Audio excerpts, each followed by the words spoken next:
we are cranked back up.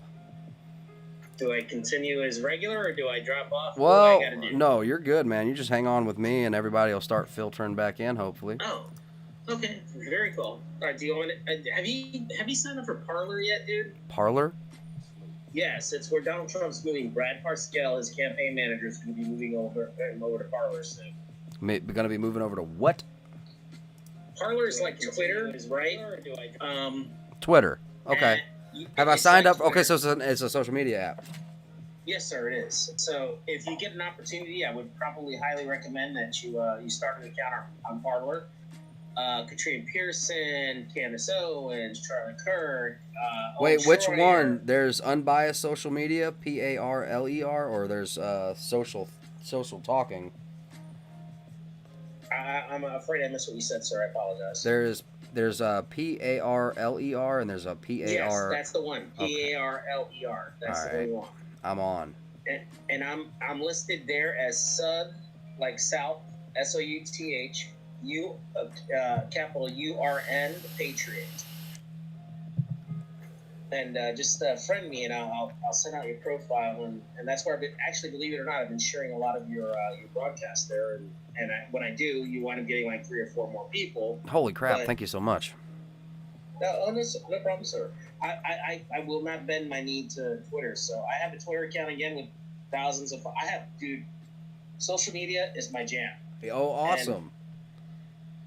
I have thousands of followers on Twitter, but I was like, fuck you. What I said was honest. It was not biased. It was truth, and I was like, fuck you, Jack Dorsey. I'm not bending my knee. And that was a year and a half ago. I haven't been on Twitter in a while, so. But I don't speak bocaria. I don't speak shit. I'm an honest man, and I get a lot of followers. Well, that's awesome. And I have like about 2,000 or so followers on Parler. You join, I'll share your feed again. Ray says, I was taken offline from Facebook. Odd, ain't it? I had to restart my video.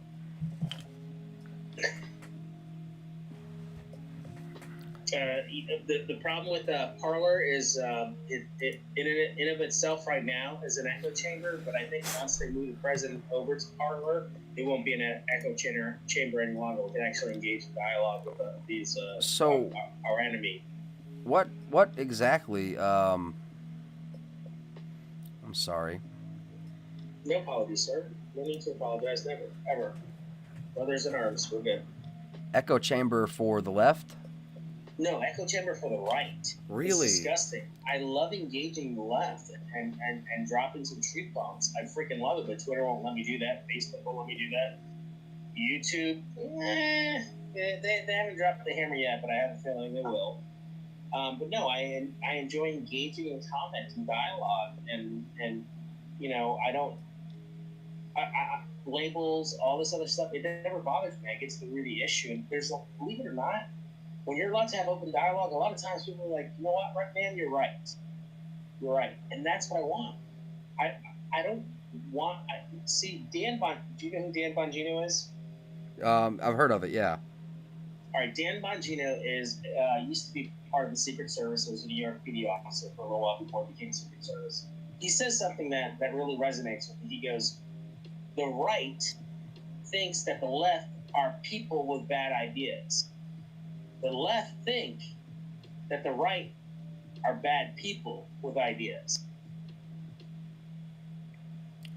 Oh boy! Want me to say it one more time for it to sink in? No, I get it. They think that they think we're bad people. Yeah. We're not. Yeah. I just think they have bad ideas. They think that I'm bad people inherently. I'm not a bad person. I just have a different opinion. Fine, then challenge me. Yeah. Let's have the dialogue. The right, we think that the left are people with bad ideas.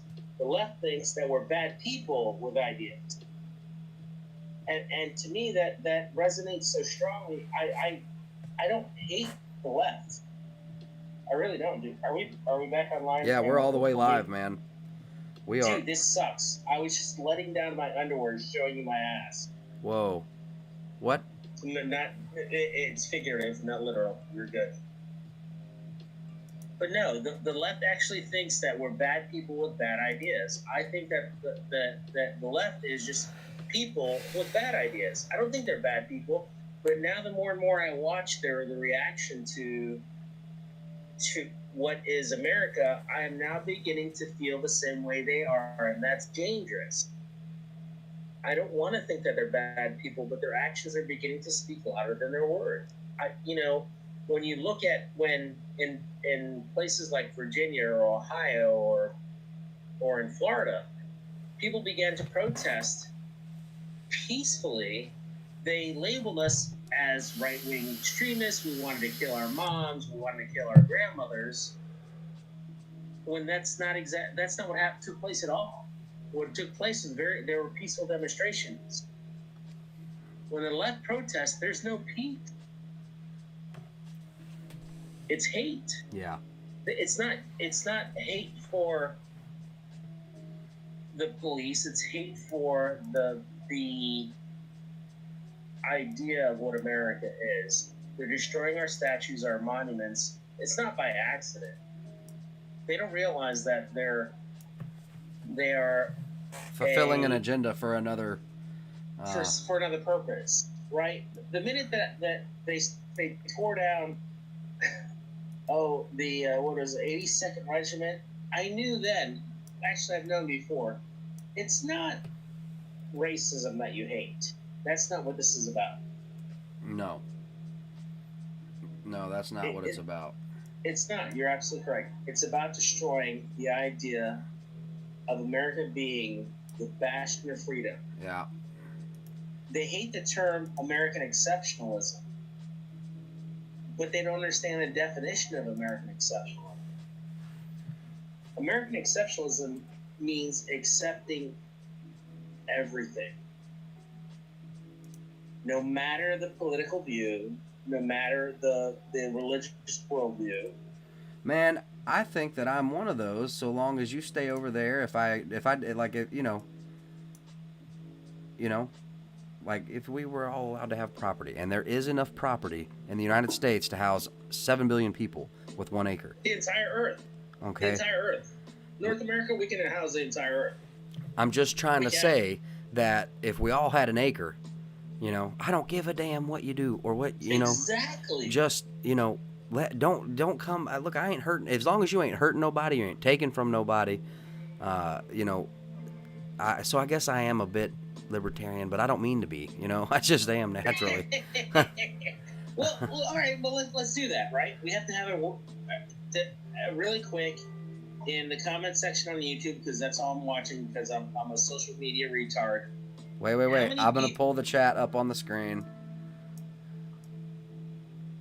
Actually, I'm in the burn chat. Hang on, I've been talking too frequently. Let me go back to where you are, sir. My apologies. Bear with me for just a minute, because this will be interesting. It'll be enlightening. Man, it's so good to see you guys having polite conversations. What's going on? I'm missing it because I'm on a dead feet. Thanks a lot, dude. You're up next, Ray. Oh, crap. I'm sorry. No, dude. No. Hey, man, I got to make a shirt that says sorry on it. No apologies, bro. No apologies. I can't stop. It's like a compulsive, apologetic state that I'm in. Being human is saying, hey, I'm not sorry. We're all flawed human beings, and for some reason YouTube is being a jerk right now. No, man, YouTube is like a pain in my side. Oh, crap. I'm probably not even on my YouTube. YouTube just logged me out. I'm not going to say it's conspiracy theory. I'm just saying. Oh, crap, guys. Oh, crap. Are we live over on YouTube, guys? I think we are.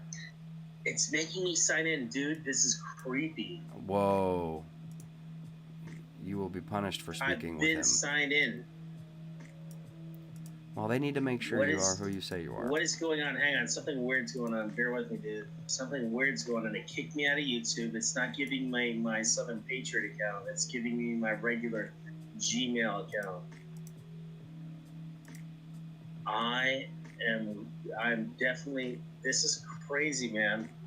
Really? Uh, yes, Starting this to is. freak me out I'm a gonna little jump on bit. another browser where I've been signing before. Bear with me, sir. Oh, Something weird is happening right I'm now. bearing. I am bearing. Are we live? Oh, we're live. Hang on just a second. This is very unusual.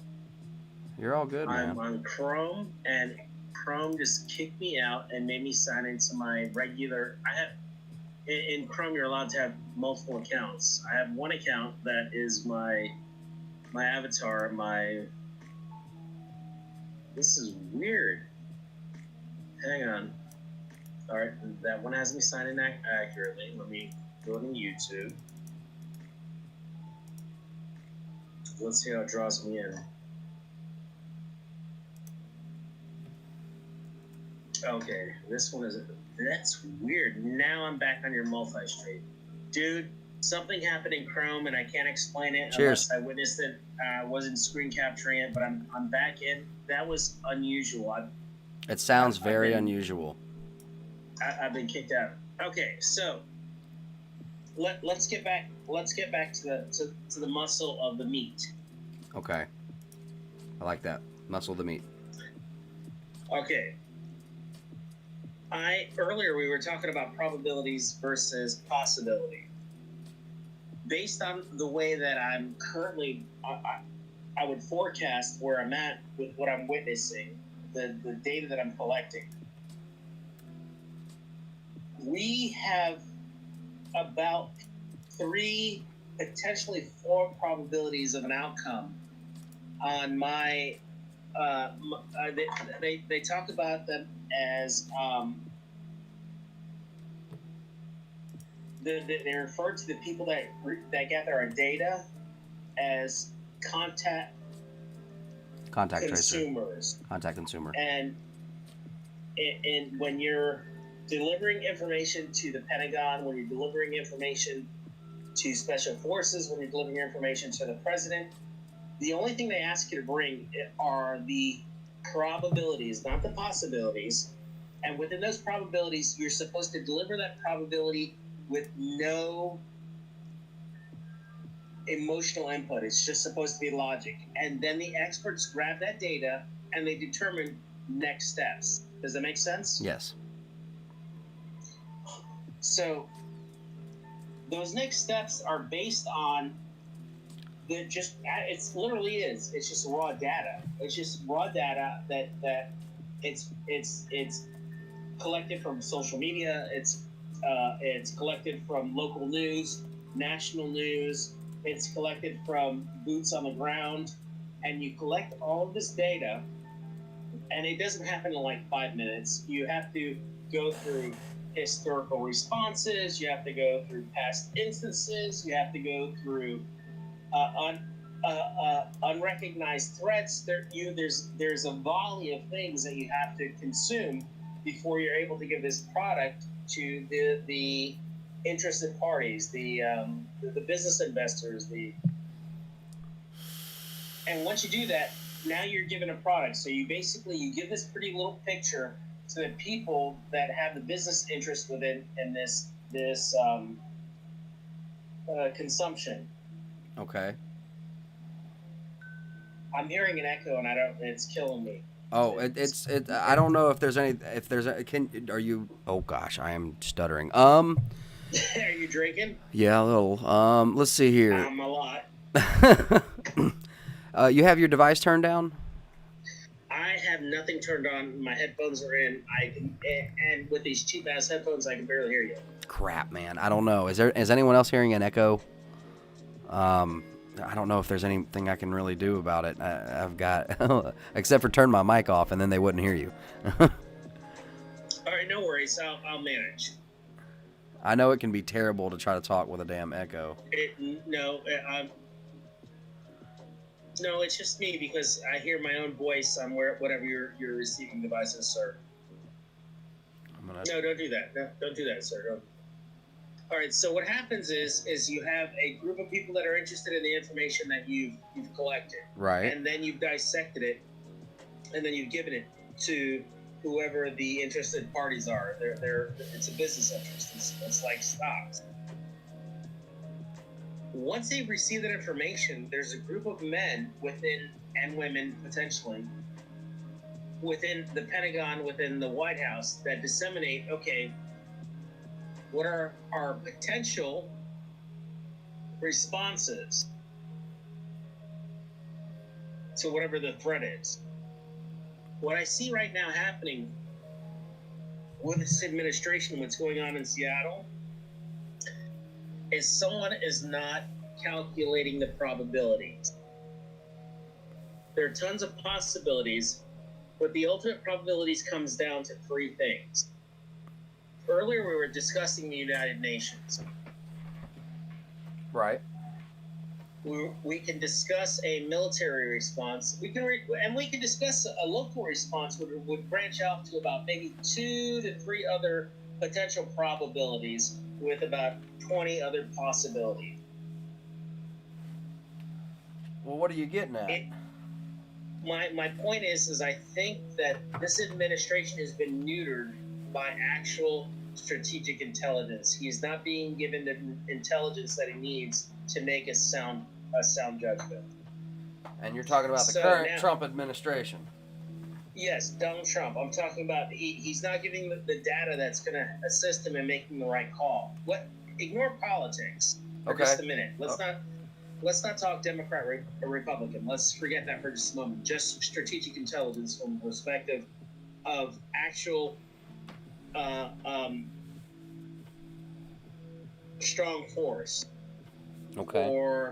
Or bringing back that new Capitol Hill people, whatever it is that they want to call it, city back into U.S. soil, because now it's foreign soil. You're telling me that that's considered foreign soil? It is now, yes, sir. That is correct. It is no longer American soil. Whoa. Not by any legal definition. It is Whoa. no longer. It's been taken over by pirates. It was just given up too. Yes, it is surrendered to pirates. You're correct, sir. Yes, it's foreign soil right now. Oh legally. My goodness. So, he said, "Thank you, alcohol." Oh man! All right. So, what's the solution? Are we just kind of analyzing the situation, because that's unprecedented, man? Like I've been saying, with that projector screen going in the background, the only thing racking around in my brain is the '80s Red Dawn movie.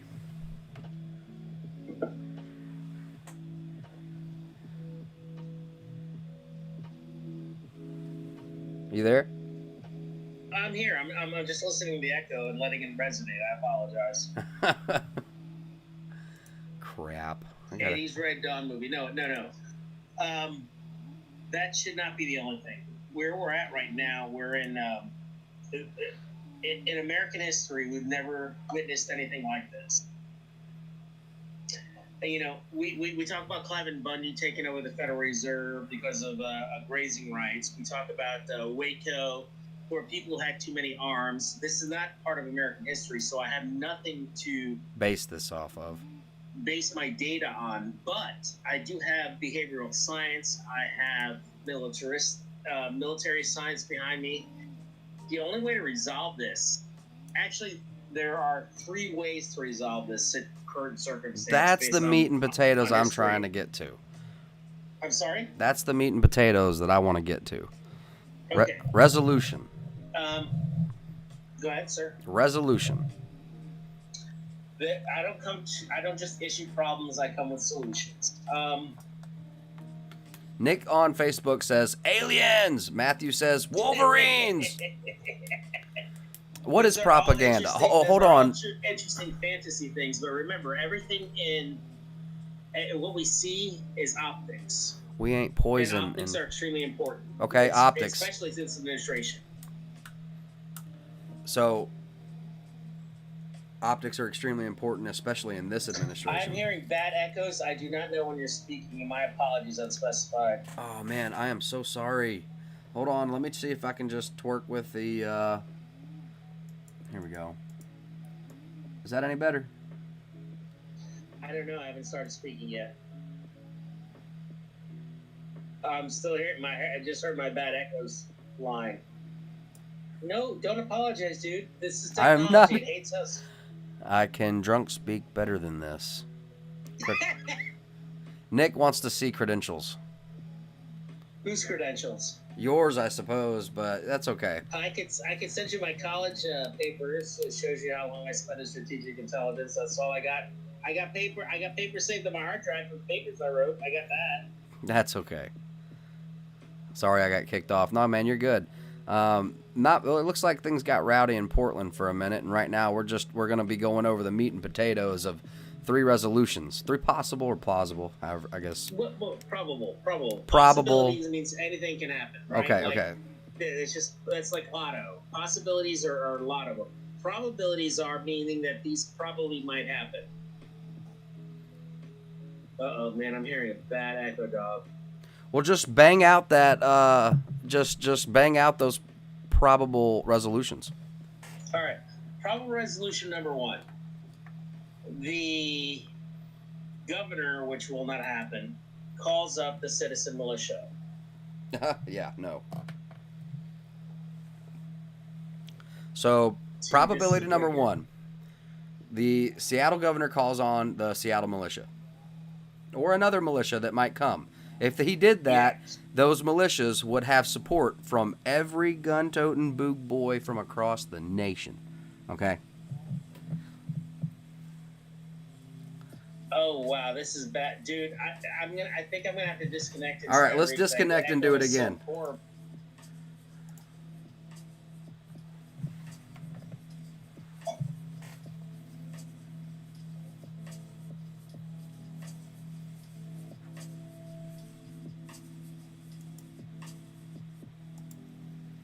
Technical difficulties, everybody. check 1 2. Check 2 2. All right, we're good. So probability number 1 was citizen militia. Yes. No? Yes, not gonna happen. Okay. Probability number 2 is that this administration declares the Insurrection Act. And Ray was trying to speak to me about that earlier, and I unfortunately don't know what the hell that is. Well, basically, Insurrection Act gives the executive branch the authority to call up an army, whether it be National Guard, the actual military, to quell dissent. And this would be referring arrest. closer to the United Nations solution that we were. Well, no, that's not the Secure Cities Act. That's actually option number 3, is to allow foreign troops on U.S. soil. So our options are limited.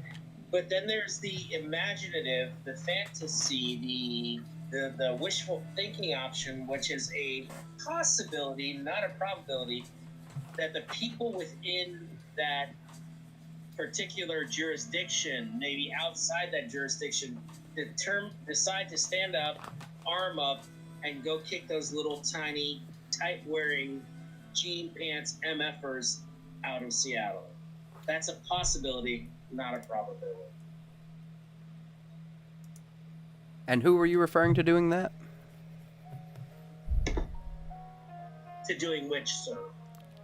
Kicking the skinny jeans.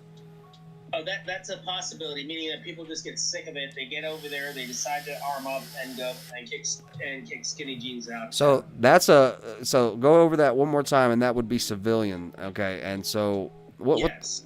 The only difference between that and militia is completely unregulated, untrained. You don't need to be regulated to be a militia. No, you don't, but it says that, for the security of a free state. Well, all right. Let's try this really quick. Who gave these punks consent to occupy Seattle? The police did by leaving the doors open and backing away from the police station. But the police don't own that city. The people do. Yeah, you're right. And if the civilians all the citizens of that city decide to arm up against them, but here's the thing, the majority of the civilians have been gathering and bringing supplies to help.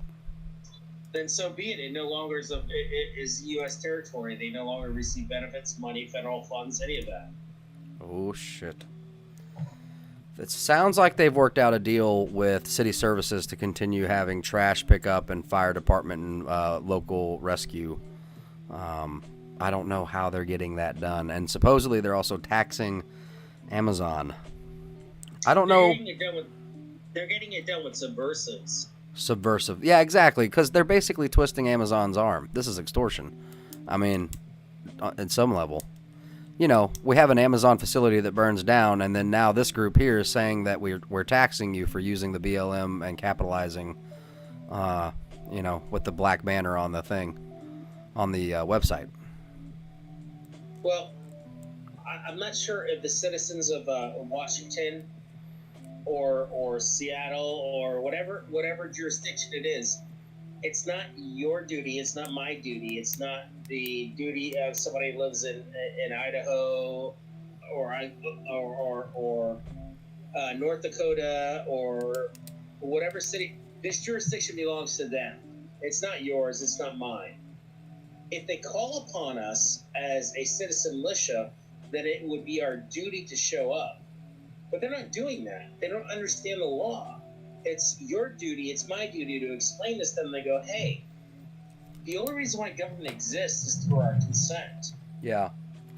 The group of people that just took over the city of Seattle, they didn't vote on it. It wasn't on a ballot. They're a foreign army. They're a threat. They're terrorists. Why has the administration of the United States, the federal administration, which would be the executive branch, the president, why has he not done anything to take back the city? Well, I expect he will. He says he will. No, he won't. He can't. Really? It's politics, baby. He can't. It's politics. Right. It's politics. He's not going to do it. He doesn't have the balls for it. You know, I have two choices come November. Joe Biden or Donald Trump. I'm going to vote. It's going to be Donald Trump. Not because he's smart and he's doing the right things, because if I vote Democrat, guess what happens next? It's education camps for everyone. Yep. It's United Nations on every corner. Yep. I have no other option. I don't like this. I don't like this president. I really don't. I don't like his son-in-law. I don't like his daughter. I don't like their thoughts regarding America. But it's our best option, man. Well, we just got a video in. I'll play that in a little bit. I'm going to be taking calls here for a little bit in the second half of the show. I do give you guys like 8 hours of coverage before I take calls, so I thought maybe that would be cool. Charles, we might all be a little drunk. At least some of the crowd has had an alcoholic beverage. I'm drunk. I do apologize. It is a late night for us, at least. I'm Central Standard Time. I'm not sure about you, Southern, but Eastern Standard. Oh, that's not standard, is it? Standard in my world, dog. No, I'm messing. Okay, so that's the three probabilities, huh? Well, what does everybody else think, honestly? Can we sound off on the chat? The best, quick, brief, best guess. You good, Landon? Thank you guys for being here. Brief analysis, or what would you say? Probable ends. Your best guess. How's this going to end? Is this going to be successful and spread? Because that, in my mind, is also probable or possible. I don't do far near enough research, though. So take anything I say with a grain of salt.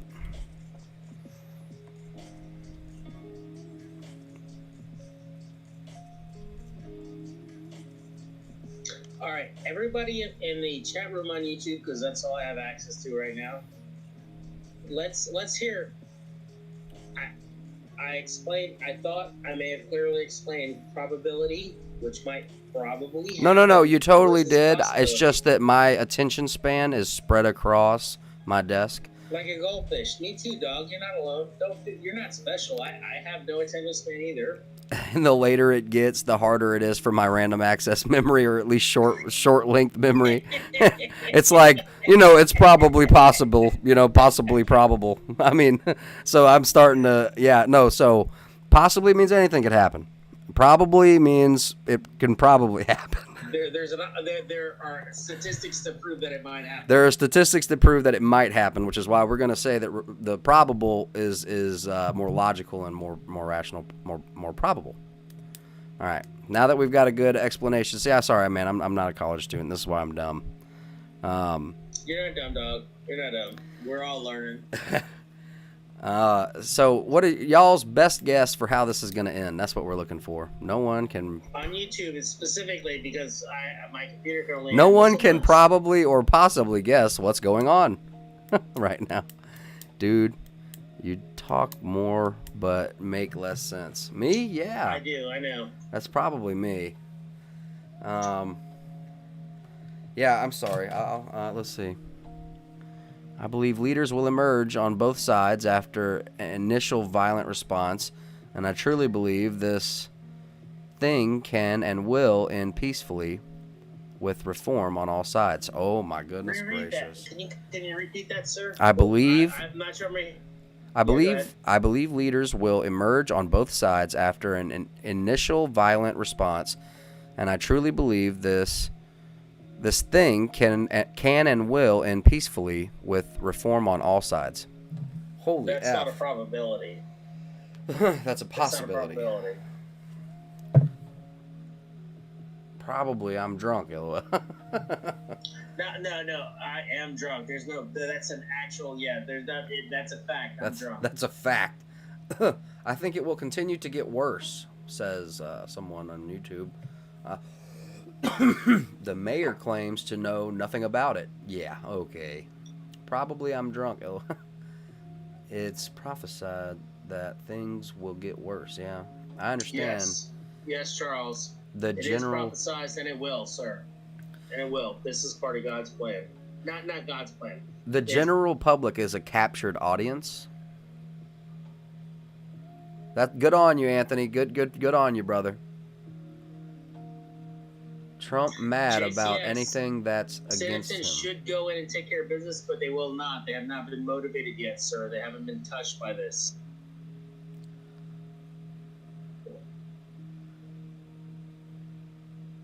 I'm trying to be positive. Absolutely, man. I actually applaud the positivity. I applaud your theory, man.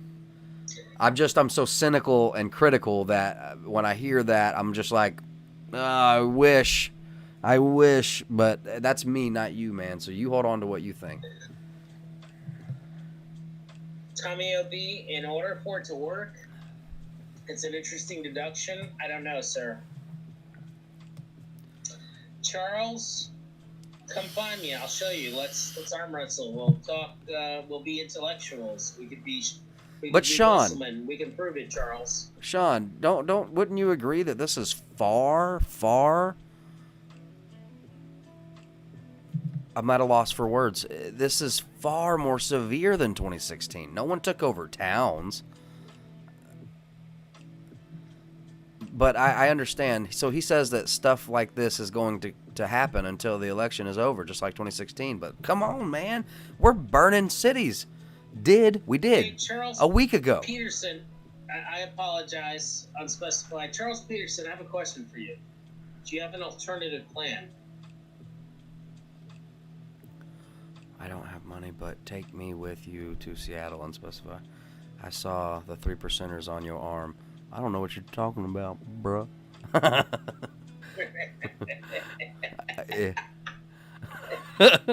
Sometimes I regret reading stuff out loud. No, sometimes I enjoy it. It's funny. It says it is way worse. They ramp it up. You see, what I'm worried about is the spreading and then somehow like Nelly becoming the manager of the office just by sitting in the chair and then refusing. You know, I don't know if you watch The Office, but kind of this like irrational, I'm just going to take it and you're not going to do anything about it. And that's what I'm worried about, man. This guy's still talking. Oh, come on. Be nice. We're going to be taking calls. You still there, dog? Yeah, I'm still here. All right, I have a question for everybody. I don't know how else to present this, but if you have a position, stop lashing out emotionally. Can you please, and I ask in a very a solemn, almost surrendering type of position, present your stance. Just don't emotionally make comments. Give us some logic so we have something to work with. I see a lot of lashing out, but no intelligence, no logic. Be logical. Use your brain. It's okay. Nobody's gonna hurt you for it. I may not use my brain. I may Charles. often operate mostly on emotion, I guess. I guess I'm a true traditional liberal. No. And unspecified, don't apologize for that. We're not supposed to be all equal, the same. That's not the way God made us. We're all supposed to be different. I believe in the Bible and the Constitution. So I don't know. I'm some kind of rare mixed breed. I got a warrior's heart. So when I see stuff that I will, depending on how it hits me, it might trigger me emotionally, and I might start, And I apologize about that. I kind of turn into an Alex Jones. No apologies needed, sir. Oh, think crap. About this. Apologizing. If we believe in evolution, right? Everything is chaos and accident. And random. But if you believe in God, you're going to get like 10 different types of grass, 30 different types of mammals. Right. It's not random. I'm getting such a wicked echo, I can't think anti. Well, that's okay. Are you going to be up for much longer? You think you can call back in a little bit? I got to take some other calls. Yes, sir. I have about a third of a beer left, which gives me about 25 minutes. If I don't respond, don't take it personally. I love you. You're doing a good job. Thank you, brother. Yeah, there's that. Well, I certainly do appreciate when you call in, my man. I wish you could call in more often, but I understand everybody's got lives and works and stuff. But, no, sir. You're doing God's work. Keep it up, bud. Keep inviting people that disagree with us because we need them. Yeah. Love you. Love you. Thank you, bro. All right, bye. All right. Anybody else want to call in? The lines are open. I'm going to be dropping a line in the chat. Please be respectful and know that Uncle Algorithm is listening. So, any conspiratorial talk, we don't want to outright say some stuff. But at this point, it doesn't matter. As long as we don't be cussing like crazy. We can cuss. Let's just keep it PG-13 to the best of our ability.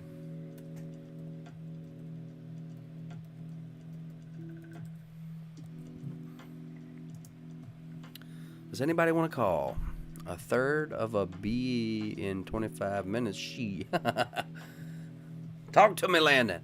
All right, guys. I'm going to be dropping a number down. Don't take it personal. If I'm on the phone... Okay, I am going to. It's a New York number, but it's a Google device. Okay, so it's not my actual number, just in case you're worried.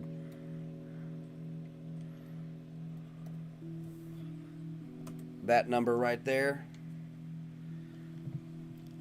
Can you please get stream on left going? I'm so sorry about that. I just keep saying sorry. I need to find another Portland link. And I need to check and see if that Raz character is still going. He is not.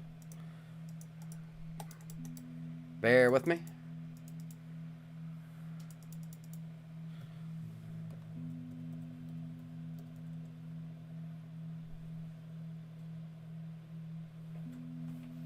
Hey, hon.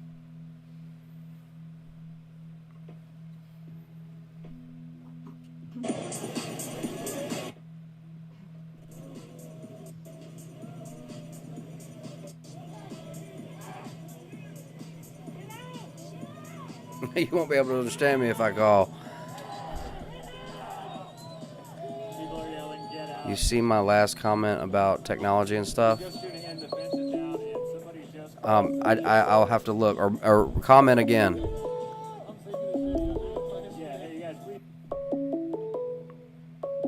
Call from to accept. Hey, how's it going? This is Unspecified. What's going on, Brandon? How's it going on, brother? Hey, this is Ray. Hey, Ray, how's it going, man? I'm alive and kicking, brother. How are you doing? I'm alive and kicking as well. You still got coyote problems? They get fewer and fewer by the day. How are you doing? Oh, well, I'm sitting back comfy, enjoying a beer, hanging out with you guys. I'm doing all right, man. I'm really curious to hear what you think about what's going on in Seattle. As long as you don't rip our heads off. No, I don't want to rip on anybody, man. I tell you what, everybody between the borders who can say they're an American, I don't give a beep about what they have to do with their color, their creed, whatever. We're all Americans, man. Yeah. Yep. And I can say that from the perspective of a neighbor, and I can say that from the perspective of somebody that's seen lead fly. Yeah, I hear you. It's like I posted in your Facebook chat earlier. It doesn't matter when a bear is chasing you. You don't care what. You don't care the color of the person that comes to help you. That's right. And you don't necessarily care about the color of the damn bear, neither. That's right. Yeah, man. There's a lot of theories going on about this. And it's got a lot of people. A lot of people are excited. A lot of people like this. A lot of people have been waiting on it. In my opinion, it's careful how I say this. Right thing, wrong cause. I don't know. Well, what's going on in America right now is, in my opinion, and I don't want to speak for any other American besides myself, in my personal opinion, what's going on right now is a reaction to the media, Yeah. more than it's a reaction to what actually happened to George. Yeah, absolutely. This isn't even about George anymore. Man, for the first 3 or 4 days, man, I understood 100%. That's right. That's He right. got murdered. I mean, George was murdered. There's no doubt in my mind after watching that video. Yep. Now, I will say, after learning more about George since then, that dude was not a saint. No. He was not, in my personal opinion, and I don't want to start a big fight here, I hear you. but in my personal opinion, he was not somebody that deserved to be made a martyr of. Yeah. No, He did not earn the right to be a martyr. And let's just be real here. He was no Mother Teresa. He wasn't. No, he was wasn't. not a saint among his community. But, however, he was a human being, and to have somebody drop a knee on his neck and kill him, Yeah. that was not right. No, I don't believe the knee of anyone's neck out on the street and in public, especially calling for your mother. You got everybody around. I mean, if you're in handcuffs, I don't know. Right. And I've watched that video from the multiple angles that are available. Yeah. I mean, there's a whole lot of shit out there. Oh, sorry. There's a whole lot of stuff out there showing what happened. And I have yet to see a video that would justify this cop. I mean, I watch a lot of these videos on different websites and stuff on Facebook and Twitter and stuff like that of cop takedowns and stuff like that. They always, where they put their knee when they've got somebody down is not on the back of their neck. Yeah, and I actually haven't noticed that too often. I know that there's been more than one of these deaths caused by a knee, but in my personal experience, and let me tell you, it's like Facebook wants to show me violent cop videos of both races. Okay, Right. it's as if they were trying to get me to hate cops because they were showing, I mean, all the injustices on Facebook, or maybe they're just trying to spread the word. I don't know, one way or another. On Facebook, man, there's a site, Blue Lives Matter, and they just, as soon as any police department, coast to coast, good or bad, posts a video of what happened, they post it. they're not trying to always defend blue lives. Don't get me wrong. They're just trying to show whatever video that gets opened up and is available to the public. And I appreciate that. And a lot of the guys that are out there that are, you know, defending the thin blue line every day, they're positive about some of them and negative about some of them. And they don't hold their feelings back. When they see somebody that gets done wrong, they don't care to, I mean, you get the people sitting, this sounds stupid, but sitting in mama's basement. Yeah. They're saying, "Oh, well, you weren't there and you didn't you didn't experience all of it." But no, I didn't experience all of it. But when it comes to this particular video that caused all of this unrest in America today, and I use the word unrest very lively. I can't find anybody that can justify that. Okay, but now let's move 2 weeks past that. Yeah. And we still see an America that's trying to come back from a disease, Yeah. a virus, that Or has shut down the entire world. yeah. And we're trying to get back slowly but surely to where we were. Well, we're being hindered by the fact that, okay, a murder took place. In my opinion, a murder took place. Yeah. And it took place on video. And we've all seen it. Okay, the accused murderer is in jail right now with murder charges against him. Is that not justice? How many times has a murder taken place in America in the last, since this happened?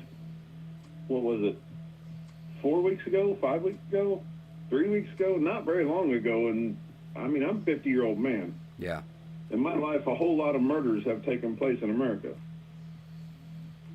None of them have shut down society, save for this one. Absolutely unprecedented.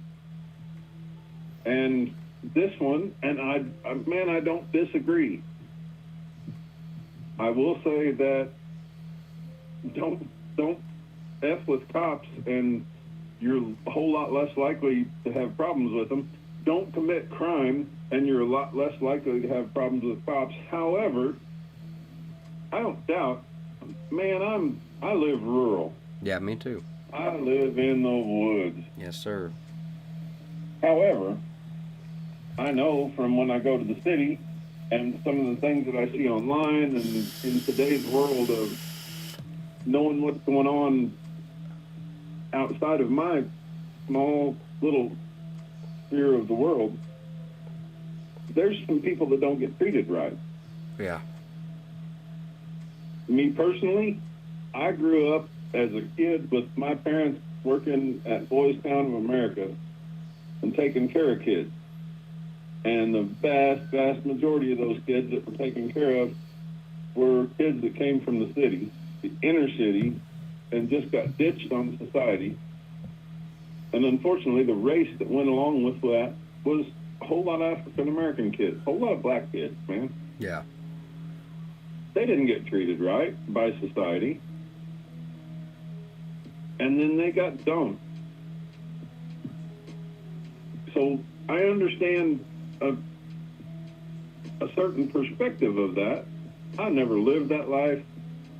I never lived inner city. I don't get that side of it. However, I also can say from my heart that the people that try so hard to dump this on all of America and say, well, all of America is wrong, we got to tear down America and restart it and all that. That, man, it couldn't be more wrong. I hear you. I mean, I've been all over America. I have not been all over America. I haven't been the part that I just told you I wasn't. But the other side of it, I've been. You know, us folks, I live in the woods, and the other side of my life that I can truly relate to is if it comes time to take up arms and be an American and wear the little flag on my shoulder, Yeah.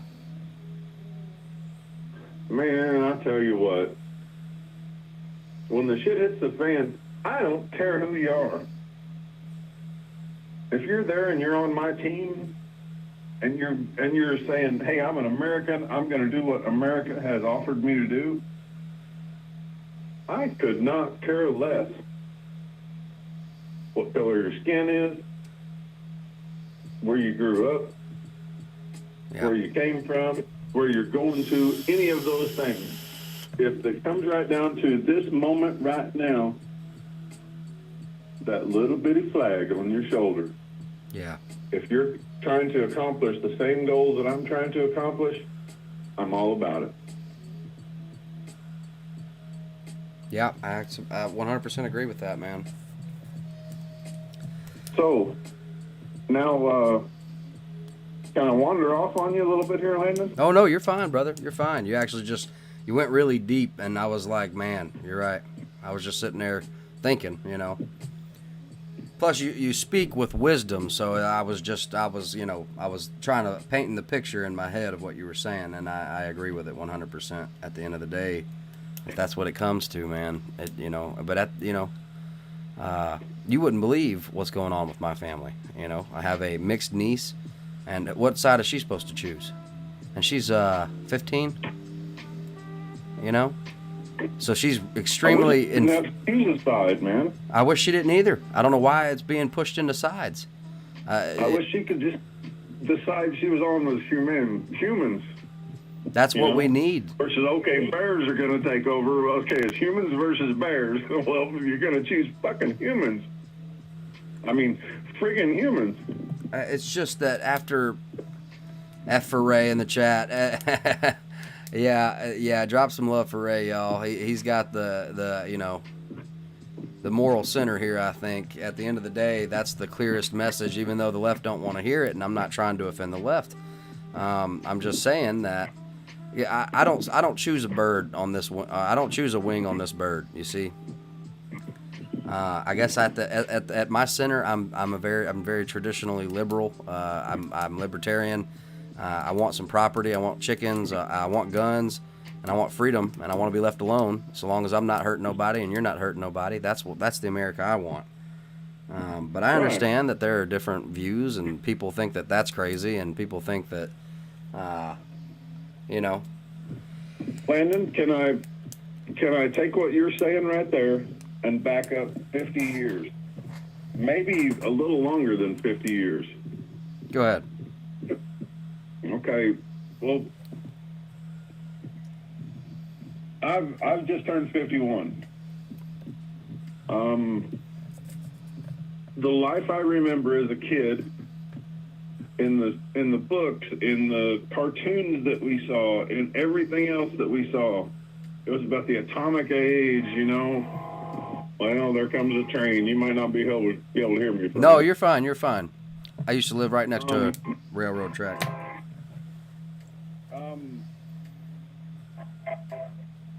When I was a kid,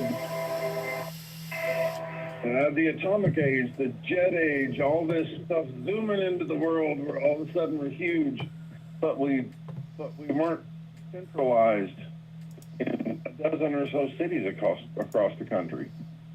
We were still just random little spots. Little rural towns. Right. Yeah. But we were so powerful. And suddenly, I shouldn't say suddenly, in the big scheme of things that go on in the world, yeah, it's sudden, but in my lifetime, it's not sudden, it's happened. Yeah. That we have gathered up. I mean, yeah, when I was a kid, there was urban places. I was born in St. Louis, Missouri. St. Louis. My dad had spent almost 15 years in the 82nd Airborne. And the vast majority of that was right out of Fort Bragg, North Carolina. And he got out of the Army, after spending 10 years jumping out of airplanes for a living and 5 years of teaching other kids how to jump out of an airplane for a living, probably pushed a couple of them little sons of bitches because they didn't want to go. But just the same, this whole thing was, you know, the people that Dad talks about, he didn't say, okay, all these people were from Chicago or New York or LA or Seattle or New Jersey or something like that. He was talking about little bitty towns. You know? Yeah. And I grew up in a little bitty town. And I don't have a problem with people that were born into and lived in a city. I mean, they didn't have a choice about all that. That's where life led them, and that's where they went. Yeah. But the unfortunate part about that is, and I may be saying this wrong, those people that lived in, for lack of a better word, hyper-urban scenarios. Right, right. They were forced into believing and understanding and seeing the world as the press taught them to see. Yeah. Yep. Well, They were manipulated by the mainstream manipulation. they really were. Yeah, they were tricked out of their rights and everything else. And I don't want to talk, I don't wish in any way to sound like I'm talking down to anybody. No, yeah. However, what I saw when I was a 12-year-old kid versus what city kids saw when they were a 12-year-old kid, there's not a soul in the world that would disagree with me when they say that was, and I don't mean this as a racist term, but it was black and white. It was polar opposite. And what the press learned to feed on was how to find the greatest part of the population that they could influence. And the greatest part of the people that they could influence over the last 35 plus years of my life were the people that live in the city. Because they could feed it to them on the radio, you know, in between popular tunes. They could feed it to them on their nightly news, on the local. They could feed it to them on the national news at 6 o'clock, whatever time your national news comes on. And now in my lifetime, in 51 years of my life, it's gone from, here's just what we saw on TV, you know, once a day. It was fed to us. Vietnam was the epitome of the media feeding us bullshit. That's right. 51 years of my life. Slowly but surely from there, they realized, hey, we're real successful with this. Right. We can hit them with it all day on repeat for the ones that listen to the radio all day. Right. In between their favorite songs, almost like conditioning, you know. Exactly. And what my parents saw, do you ever watch the TV show MASH? Oh, I love MASH. Well, you remember occasionally they would have the movie tone news that would show up and take pictures in their 407 7th MASH. Yep. And have all their stories. And granted, in hindsight, MASH was a totally left-leaning program. Yes, it was. Yes, it was. I'm mad about that? No, I'm not, because I laughed about it. The whole time I was a kid, I laughed. It seemed like a good laugh. However, as an adult, and I will say as an adult, I have multiple degrees. I have spent time behind a firearm defending the flag that was on my shoulder. And we want to thank you for your service. And I appreciate that. I'm nobody's hero, but I appreciate that. And I have also spent the last 20 plus years of my life out there in the world, just doing what I got to do to make a living. Yeah, I hear that. So I don't want to belittle anybody. I don't want to take anything away from anybody, but I've got my own perspective. And that perspective that I have tells me that we're all just people. Yeah. So if we take that statement by itself, totally by itself, because, man, I see young people in these protests, and some of these people deciding to take it a little bit farther than just a protest. Yeah. Obviously, Yeah. I mean, you don't take over the police station in a major city as a protest. You know, No, some of this. these people, they have not been offered an opportunity. They were offered an opportunity probably at some point in their life. I say probably. I don't know that as a fact because I wasn't those young people. However, the vast majority of them were taught right from wrong, Landon. Yeah. And you believe that these And- people out here know right from wrong, and intellectually they may know it's wrong. I think that they may be indoctrinated, especially with these movies they have playing out there, justifying revolution, regardless of what the cause is for anymore. You know, I think they've lost their original cause. Right? And I mean that. I think they've lost the cause. Because now the nation's like, either you love the encampment or you're like, oh crap, you guys are either going to get slaughtered, smashed, or you're here to change things. Right? And it's not that we're scared of change. That's not the scary thing here.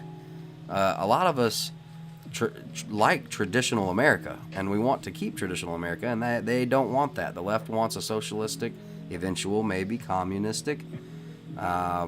And I think that may be the end goal for this, is to... I think that we were a caterpillar.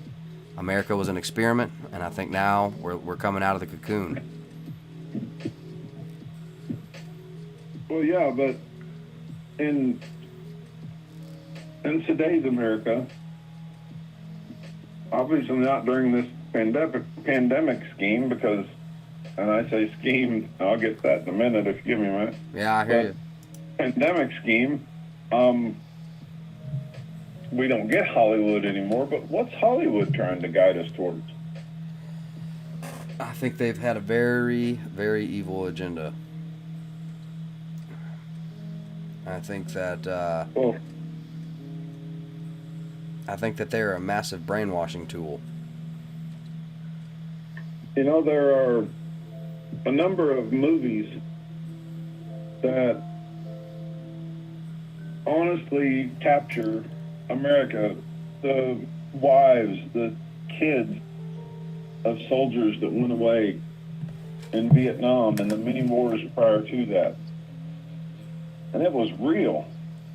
And through that same generation, and even in the last couple of years, there have been movies that have come out that portray that. But it's become less and less about, as I mentioned when I first started talking to you, the flag on their shoulder. And it's become more about, oh, so sorrowful. Landon, Yep. I can say a whole lot of things. My dad, in his time that started in 1955, he saw some shit. Yeah, I believe it. And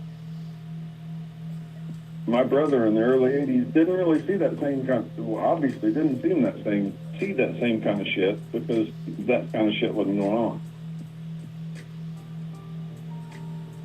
I went in the military in 92. Wow, 27 years ago. Yeah.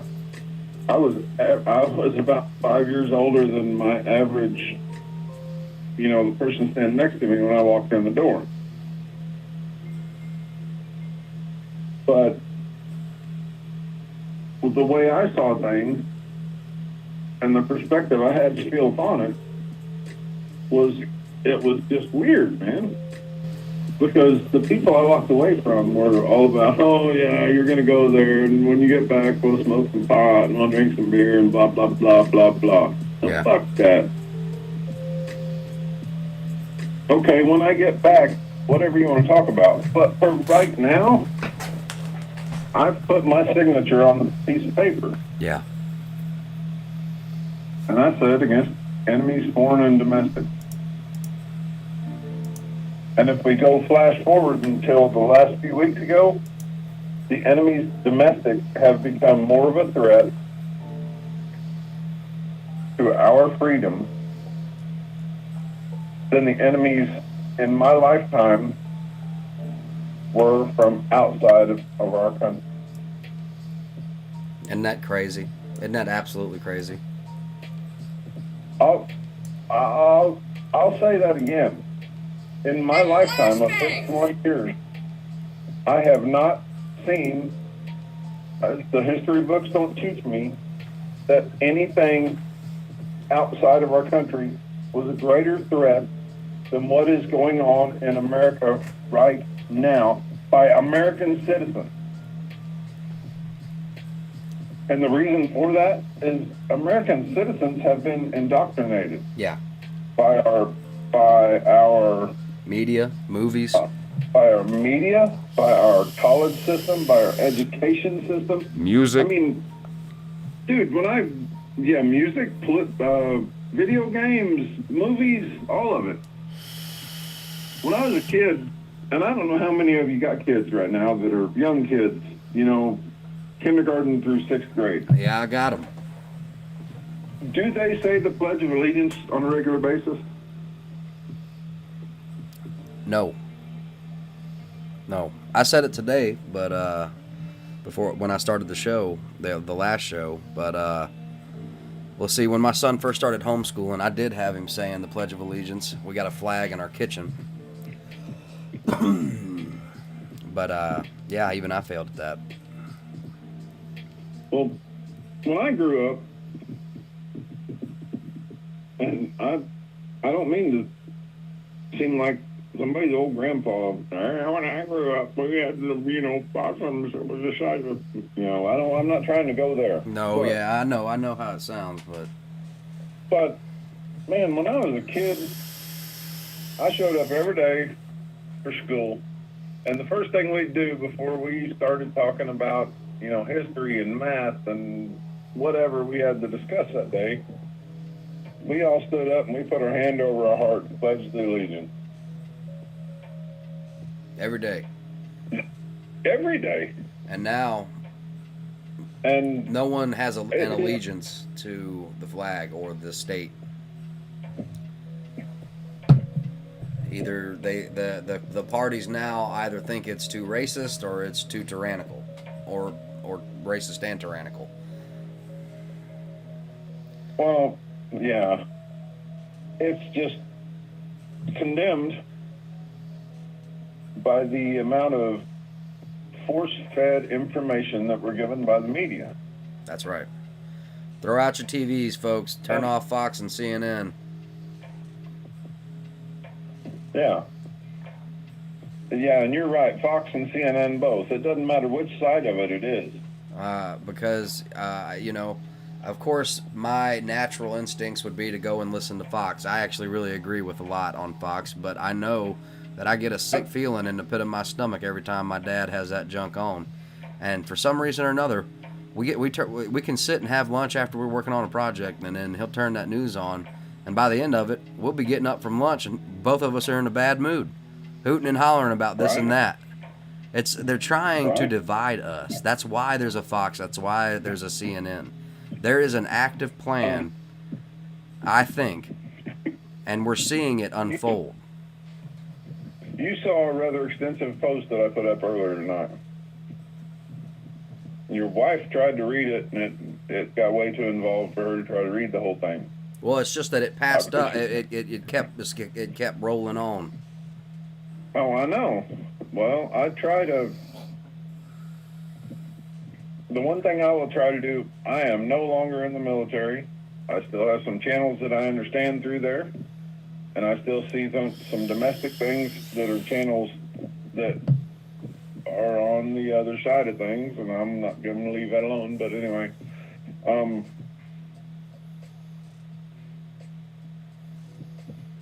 Yeah. what is going on in the world today is not accurately portrayed by anyone.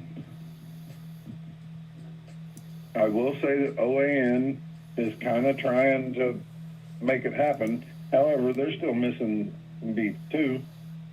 Well, you know, One American News is where I went when I would just get sick with getting my news from Fox. Forget CNN, I just couldn't take it. The false bleeding heart. It's all fake, in my opinion. I know that they mean good, but good intentions are the pathway to, and they don't believe in that either. So, oh man, Right. you know. So it's hold on, it's gonna get loud. Sorry about that. Right. Well, that's all right. Well, OAN is they're trying. They are at least putting out the effort to put what they got. However, they have not been recognized by those who recognize credentials. You know, the people in the White House, people in Pelosi's bullshit conferences that she does on a daily basis, by Schumer's bullshit that he does on a daily basis, by McConnell's bullshit that he does on a daily basis. OAN doesn't have access to that the same way that everyone else does. Yeah. No, So you're right. they're taking big guesses. And they're trying hard to do right. They want really hard to say it's right, but at this point in time, every news network, every news channel, every whatever newspaper or whatever it is, they are either biased before they go in, or they are cut out of the real meat of what's going on. Yeah. So, as a result, in an information age that we all live in, it's up to you and me and every other American citizen to check multiple sources. Yeah, absolutely. It's up to Find us to where make we- sure that we're not Find being where led we astray find discrepancies in shit. and talk to each Find other. where we. Go ahead. No, to find discrepancies and talk to each other, to spread the information and to make sure that we're aware of the misinformation. Right. And By the way, Amanda says thank you for your service, Ray.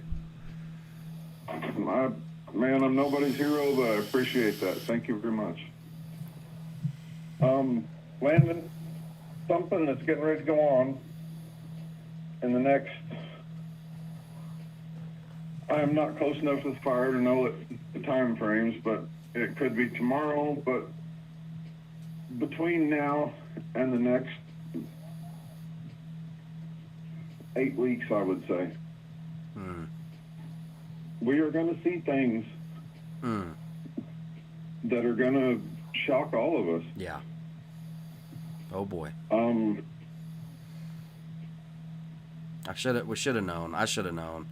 All this talk about, Agenda 2021 and all that. Well, how are they going to get there? 2020. I knew that this was a pivotal year. I knew when the clock twitched over from 2019 to 2020 that the bell had rung. Last time I was out having a birthday dinner with my family at a steakhouse, I kind of stopped for a second and I took a drink of my beer and I looked down at my family and my steak and the environment, and for some reason I knew that some chapter was coming for it. It's just intellectually in my heart, in my stomach. I knew, hey, a friend of mine a long time ago told me, hey, he invited me out for a beer and a steak, which is why it's kind of a staple for us. Whenever we go to celebrate, that's what we go to do, me and my family. And Right. what he said to me was, and he was kind of a, I guess, I don't know, patriot, but kind of a revolutionist patriot. And he said, always make sure you take time, go out with friends and family, and enjoy a good beer and a good steak. We never know when things might flip upside down, and you'll never have that opportunity again. And then the pandemic hit, and then Right. I just knew, and so that's. I'm sorry for interrupting you. No, you're fine, man. I appreciate your insight. But let me. It appears as if at this point in time, the whole world thinks that Google is something that we should pay attention to, right? Yeah. Okay. Well, Google tracks trends. Google tracks what people are doing, what people are saying, and that's scary enough on its own right. But Google tracks all this shit. Right. Well, in 2016, 7 months before an election for Donald J. Trump versus Hillary Clinton, one of the most important things that was going on in the Google sphere, if that's actually a term, one of the most important things that Google was tracking was Black Lives Matter. Now, I am not taking away from the term, the phrase, the expression, whatever it is, Black Lives Matter. Because I will say right here, from me to you, from me to whoever might hear this, that I don't disagree with that statement. I also don't disagree with the statement that humanity matters. Yeah, that's right. That's right. But the expression, the term Black Lives Matter, grew exponentially in about 5 months to 9 months before the 2016 election. Yeah, that's right. As soon as that election was done, man, Black Lives Matter, the whole term, the whole expression across all of the internet, across everything that was going on in terms of, me sending you a text message, as far as people talking about it on different Google channels, as far as Facebook, Twitter, all the different bullshit that's out there, as far as it just fell through the floor as soon as the election was done. But suddenly, Black Lives Matter has become one of the biggest, if not the biggest, things going on the internet right now. And that's not just me. Go look at Google Trends. You will find proof of what I'm saying. Well, it's odd to me that the timing of such, well, why wasn't this important in 2018?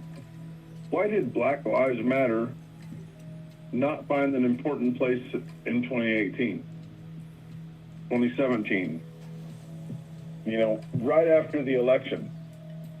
Why did the hits on the internet not show that Black Lives mattered in those time frames?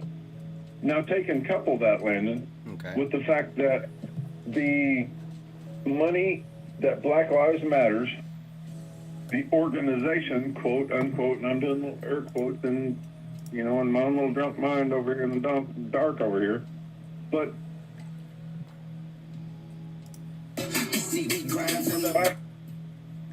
Sorry about that. no. I'm sorry about that. However, that's all right, man. But Black Lives Matters, the money that they take in, you hear people say, you see it on the videos, you see it on the stuff on Facebook and Twitter and all the different platforms. And they tell you that, okay, here's how you can donate to Black Lives Matter. Did you know that almost $198 million that was channeled through Black Lives Matter went to Bernie Sanders? Get out of town. Oh, absolutely. You want to know who was number 2 in that? Who? Joe Biden. Huh. Imagine that. The top two candidates amongst the Democrats. While all this was going on, all the money that was funneled towards those people, the greatest economy for black men and women in United States history was going on while Donald Trump was the president. I will say that again. The greatest economy in United States history was occurring under Donald J. Trump. But people wanted to say Black Lives Matter, and I don't disagree with that. Yeah. Black Lives Matter. I agree 100%. Your life matters. My life matters. Your wife and your kids' lives matter. My kids' lives matter. Yeah. The people everywhere that I deal with all day, every day, in my job, in my personal life, we all matter, man. I don't want to take away from any of them, and I don't want to make all of them important. But, you know, Yeah. No. have you ever seen anything that supported that in the nightly news? No, you hear Black Lives Matters important in the nightly news. Well, because they got a message to send home. Yeah, you're right. And I don't want to hurt those people, man. I really don't. Because I believe that there's things that systemically in American world are turned against them. However, systemically in American world, not everybody's earning their space. Right. And I'm going to get hate for saying that. And I don't want to get hate for turning that, because I don't care what you're born into, what you're led to believe. You're a human being. And you all ought to be given, everybody, the same opportunities as anybody else in the world. However, does the news want it that way? No. And here's where my problem is with the press. My problem with the press is the press knows that equal opportunities are divided out relatively equal. However, the press wants to deal out a victim mentality. Yeah. Every night on the news, every morning you wake up with it. Every day at lunch you turn on the news and you hear about, oh my goodness, what a victim these people are. Well, the same could be said if you wanted to pursue it like that and do it 3 to 20 times a friggin' day. You could make white people victims. You could make Hispanic people victims. You could make whatever race of people victim, if you keep saying it often enough And loud enough. The unfortunate part about it that is it's not just the perspective that people outside of that race, whatever that race is, the people outside of that race start to think that. The saddest part of the whole thing is the people that are involved in that race start playing, oh my God, I'm a victim. How many human beings were born in America, were American citizens, had opportunities just like you had and I had and every other human that was an American human being had, thought that they didn't have those same opportunities because the press told them they were a victim. But there are certain mindsets that they enter. It's like brainwashing, you know? It Because is look, at the end brainwashing. of the day, and I know I'm about to take it super duper deep, but in my opinion, Christ conquers all. And I know, whoa, where are you going with that? Okay, well listen, he didn't die on his sins for just black people, and he didn't die on the cross for our sins for just white people. Okay? All right, so at the end of the day, if Christ is King of Kings, and that's where your heart is, and y'all can hear me, those that can hear me, because a lot of people, they reject that talk immediately. They don't want to hear this. That absolutely destroys the argument. Okay, I understand that. It does, yeah. But that is the main point here. At the end of the day, past all the politics and all the bull crap, I'm not religious. Okay, I don't follow a religion at all. Okay, I am simply a follower of Christ and Christ's word. I just have a Bible. Okay, that's it. I'm right there with you, man. I was till I started about junior high or so.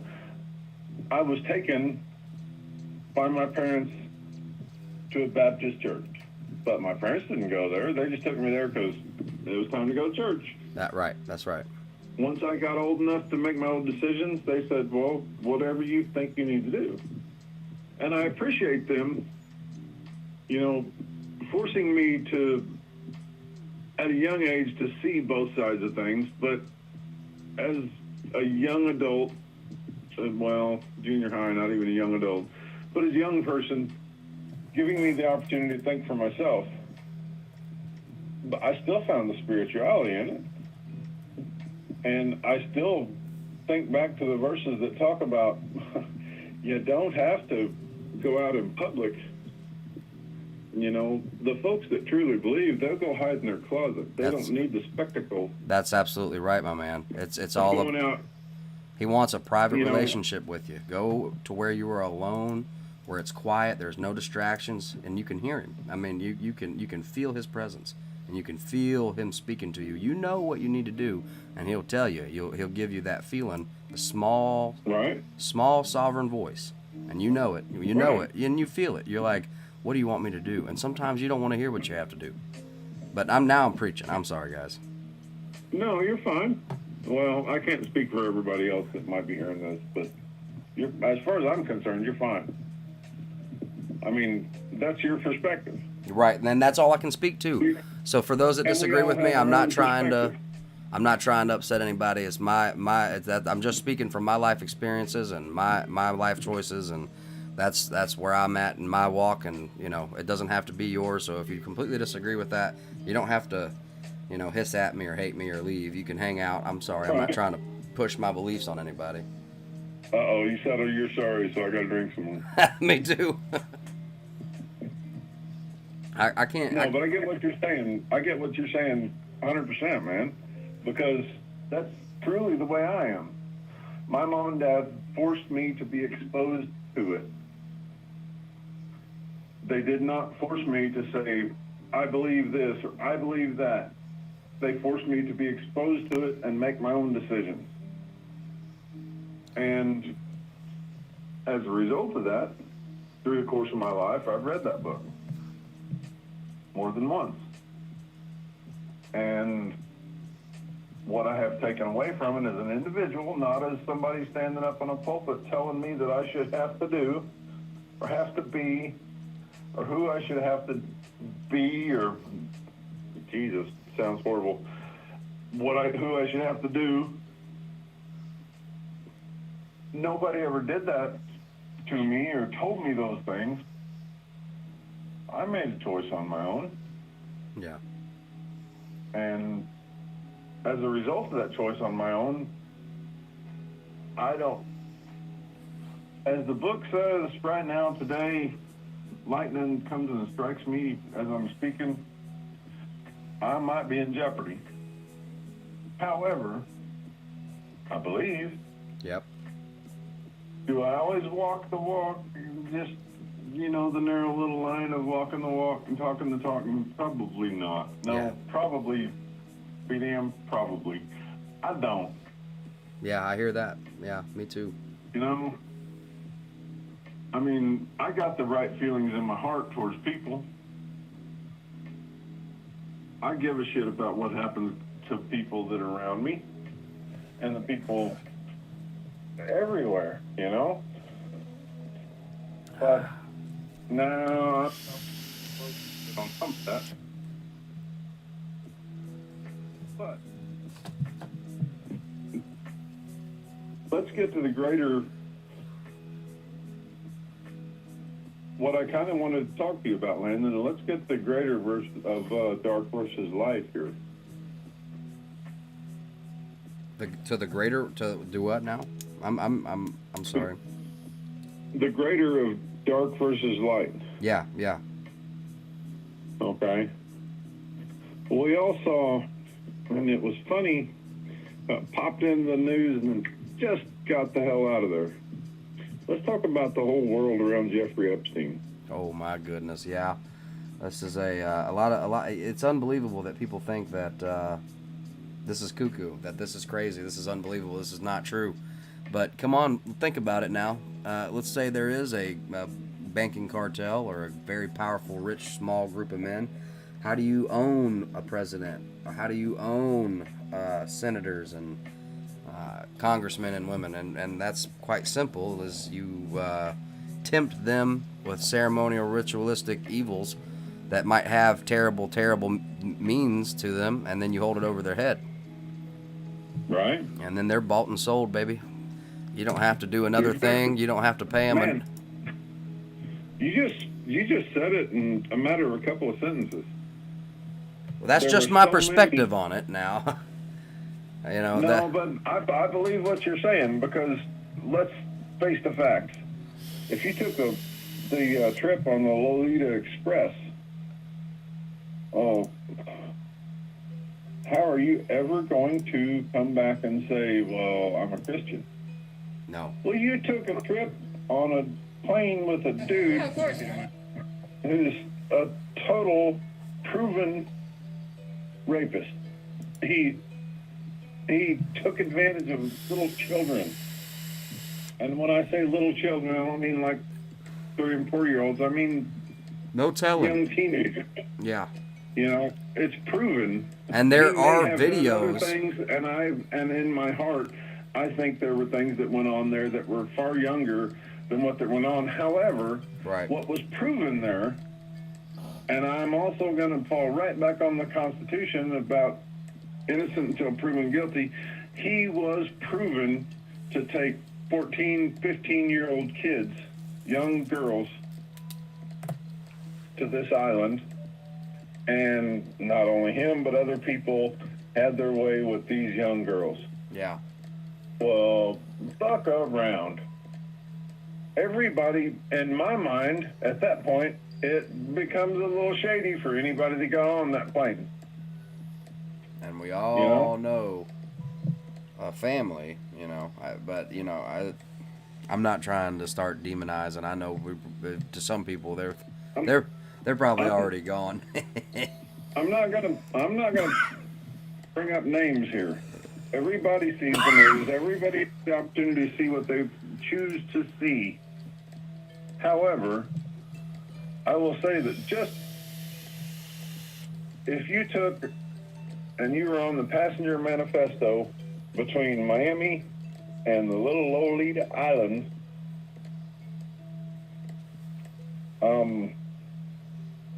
man, you should probably look over your shoulder for dudes like on the white horses coming after your ass when you die. Yeah, no kidding, man. Yeah, there are some people out there that, Lord help them if they ever become terminal, because they've got a list. Yeah. Oh, yeah. I gotta think that the people that keep those particular lists are pretty particular. Yeah.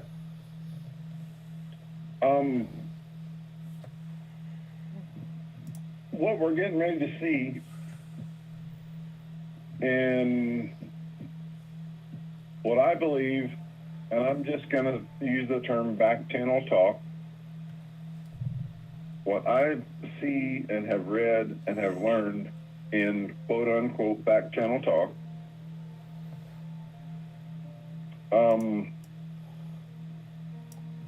prior to the next election, we're going to see big names come down, man. Big names come down. Oh my goodness. And when I say big names, we've already seen it. I mean, it shows up on the nightly news on occasion. Biden's wound up in it. I mean, it just is what it is. Oh, absolutely.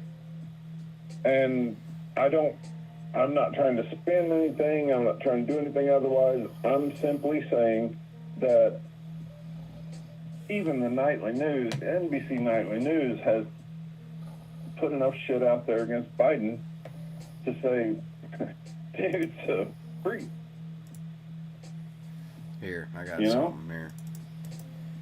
But if you want to back a little farther away from it and look at things in the big perspective, it's not just Biden. Even the NBC Nightly News has put enough teasers out there, enough little connectors out there that connects the entire Clinton mafia, and yes, I will use that term, the Clinton mafia, because, okay, yeah, I support Trump, yeah, I'm a conservative, I'm all bad, screw me. However, the facts that I've seen, they tried really hard for 2 years to convict Trump of being a Russian conspirator. Oh yeah. They were unable to do so.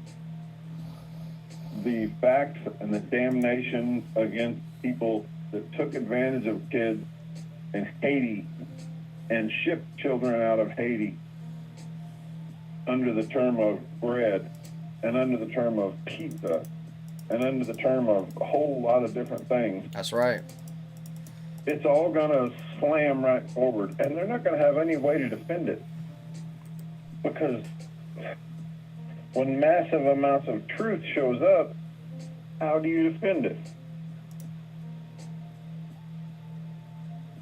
Okay, let's step back. Let's look at the greater global economic world of it. And when I say economic in that global part, I'm talking about the economy of trading human lives. The trading of human lives, if we want to go to one little tiny spot in the world, let's talk about, y'all remember back when the shit hit the fan in Haiti, and there were families struggling, and there was people dying, and they couldn't afford to feed themselves or eat, or, I mean, everything was negative against them. What happened to all them kids? Where'd they go?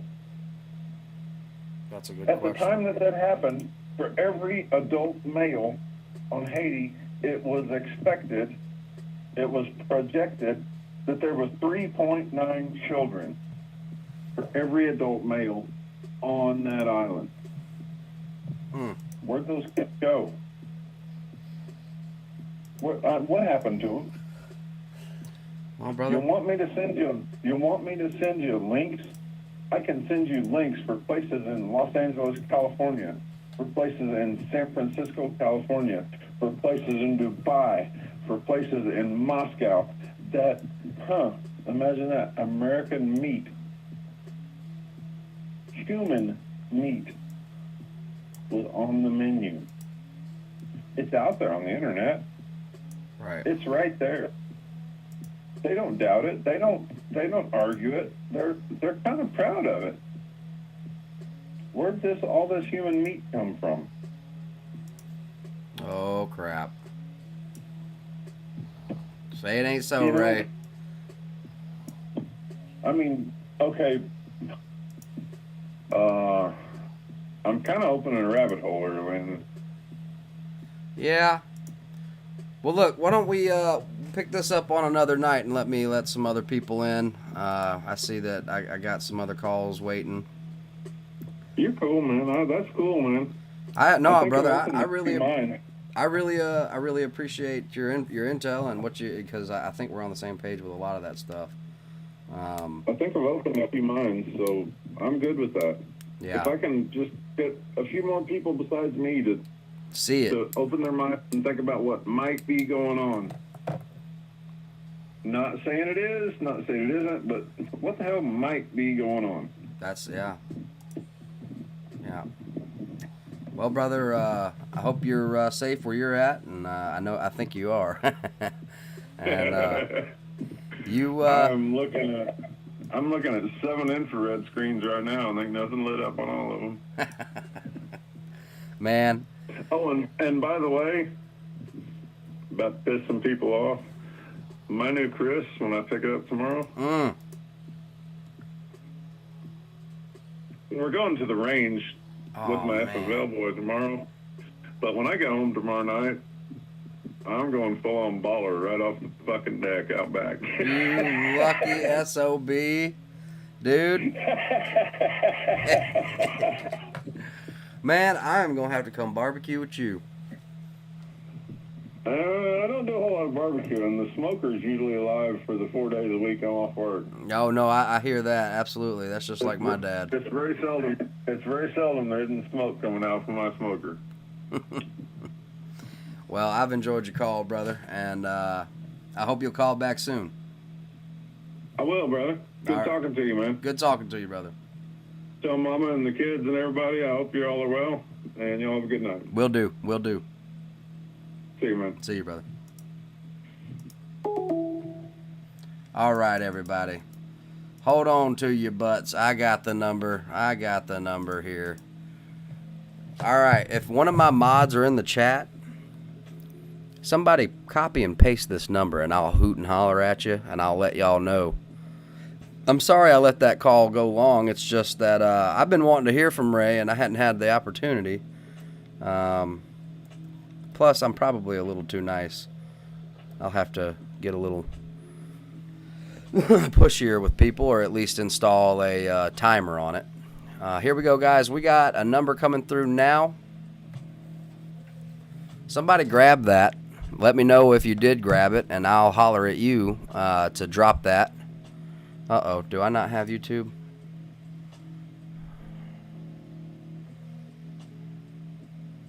Ruh-roh.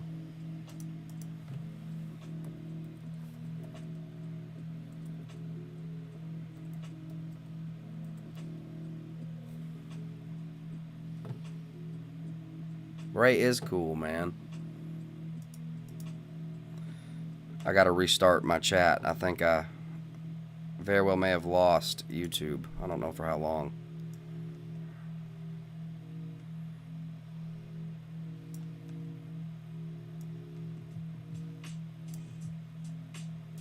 I think all I've got is Facebook right now. Did I lose? No, I got...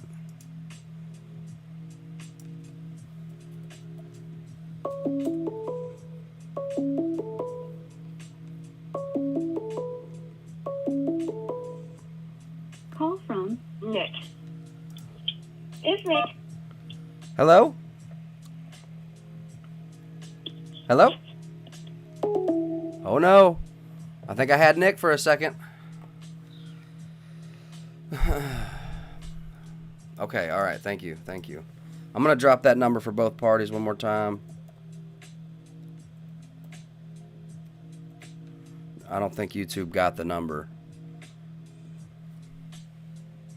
What the crap? Crap.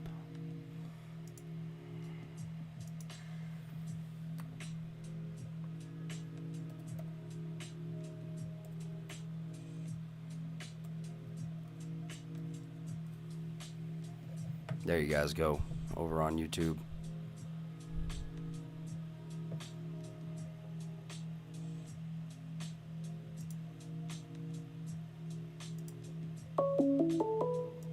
Call from Nick. Hello? Hello. Hey, how's it going? Hi. So how are you doing? I'm doing all right. I'm watching the screen. Well, awesome. I hope it isn't too horrible. No, it's all right. So what is going on with you? What's good? What state are you calling in from, if you don't mind my asking?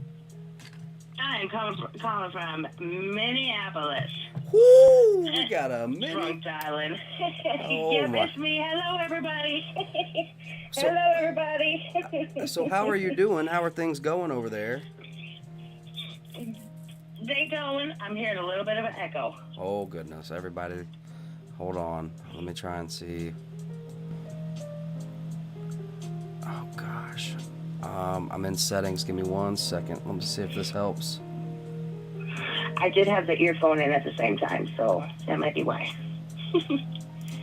Are you still hearing it? Let me see. Nope, I took the headphone out, so now I don't hear myself. Oh, okay. I'm sorry about that. So, What's up, everybody? Can they hear me? yes, absolutely. Can everybody hear okay? CJ says, wait, you're a lady? Yes, yes, yes. Everybody gets that a little misconstrued. So, what are your thoughts? Because I feel like, maybe I am pandering to one side here. Whereas... You know what? We've all been taking shots. My thoughts really are not my thoughts right now. Oh, my goodness. Everybody throw hearts in the chat for Nick. Yeah, give me thumbs up. Come on, let's go. It was a dare. I won. No, but I want it to be over. I'm tired of it. You want it to be over? Yeah, I mean, I really don't care how they do it. Just let it be over. You know, I haven't seen police in my neighborhood in days, though. I will say that. Well, I think they're gone from the area. They are. I do believe that all of the Minneapolis police have quit or been fired. Now, look, it's not my business how you handle, but look, with no phone, no 911, I'm sure you get rescue and EMT services still, but do you have a baseball bat or do you have something? And look, I don't even think you live in a bad area. That's not what I just you got to have something. You know what? I will have to look around my apartment. I'm not sure. I know I got a crowbar in my truck, a rubber hammer. Might just have to bring that inside. Might just have to. Might just have to. I don't know, just in case, man, because I don't. And here's the craziest thing: y'all would not believe this is not me. Okay, before I started this coverage, I wasn't anti-cop. I just had an authority problem. And I feel like our rights had been forgotten, and that at this point it was just there's new business, new policing, ever since 2001, policing has changed and it's gotten progressively more aggressive and militaristic, and especially in African American communities. Right. So I don't know. Right. Of course I want it to stop. I will say, and I don't mean to offend anybody, but I am proud, and I said it earlier today, I am proud that they burnt that police station down. No, and there's nothing wrong with that. And a part of me was also like, they stuck it to them, but then they started burning other stuff. Yeah, that's where the problem came in. I'm proud for the police station only because I did not think that they were going to be able to pull through. And even on that first night, I was still like I used to be. And I don't want to say it now, but anti-cop. Like, you know what I'm saying? I had to cough because I didn't want to have to say it. I'm like that too. When I see a police, I'll be like, go home, pig. Fuck you, pig. But just, leave me alone. Let me do me. So that they don't hear me. Right. Leave me alone. Let me do me. I ain't hurting nobody. Nothing's going down over here. And there's I'm not, but here's the problem is that there's this little ordinance and that little ordinance, or this little thing and that little thing. There's no telling what might happen if you got into an altercation, and maybe you're having a bad day and you don't feel like pandering and being cooperative and and you want to wake up on the wrong side of the bed. You got a bad attitude or something. But you have rights that protect you from certain things, but those get forgotten. Yeah, they did.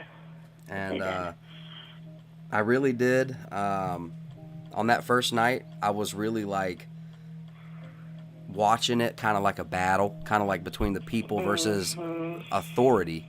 And then what got me, where I changed my stance, was a couple of nights later when that big condominium apartment complex got burned, and that big fire.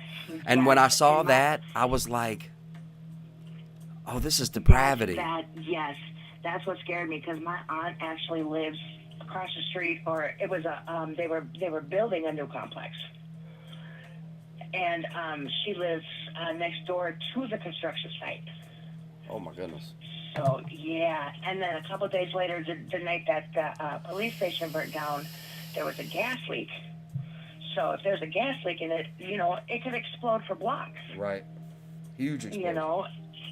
Yeah. I mean, she's safe. She's really in the middle of it all. She's on 36th or 37th or something like that, and Lake Street.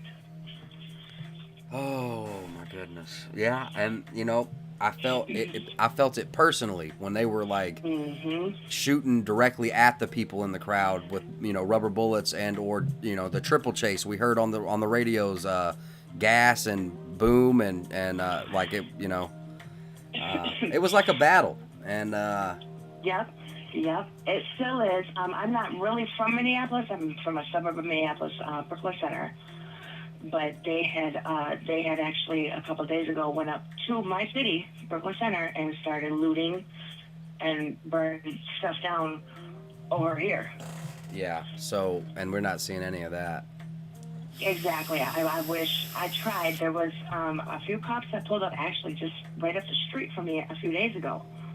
And when I went to pull my camera out, they were like, "Miss, just go back in the house." So, I said, "Okay." In your best guess, how many other cities do you think near some of these areas have been? How much crime do you think is going up near these other areas? I think that there are little groups in these cities. Brooklyn Center, like all the suburbs, there's just little. Minneapolis and St. Paul, they got huge groups. But then these suburbs from the cities, they got like smaller groups that are doing their own damage. And the smaller groups, I don't think are really trying to protest anything. You know what I mean? They're just taking advantage of the chaos. Exactly. Yep. Yeah. Well, that really sucks, but there is a lot of pent-up aggression, and also there is, in my opinion, a lot of manipulation and a lot of emotion playing, and it's like, no, you should feel this way, and you should go F up this community because of this stuff that happened. Yes. Whether or not it happened to you, it happened to your people, and they're making that link. Yes, and it's actually turned around. Now the police are doing the damage. Oh, yeah, well, we saw that video where the Canadian police were setting out those rocks, and I heard a report that there were, I don't know, okay, now this is just, grain of salt type of stuff. I was told that down here in New Orleans that, okay, this is going to sound crazy, all right, but police officers had forklift with a pallet of bricks. Why? I have no idea. I don't know why. Yeah, there's a meme going around right now. It says, when I go into a store, do I wear a mask or do I bring a brick? Oh crap. Yeah. So far I haven't, like I said, I haven't been on the last couple of nights, but it seems quiet. They did warn us though, for Minneapolis and surrounding areas, if you see any like water bottles or any bottles with fluid in it, call immediately. Call immediately, because they are bombs. Whoa. Yeah. Now, that was about a week ago. I don't know who we would call because there's no Minneapolis police anymore. Oh.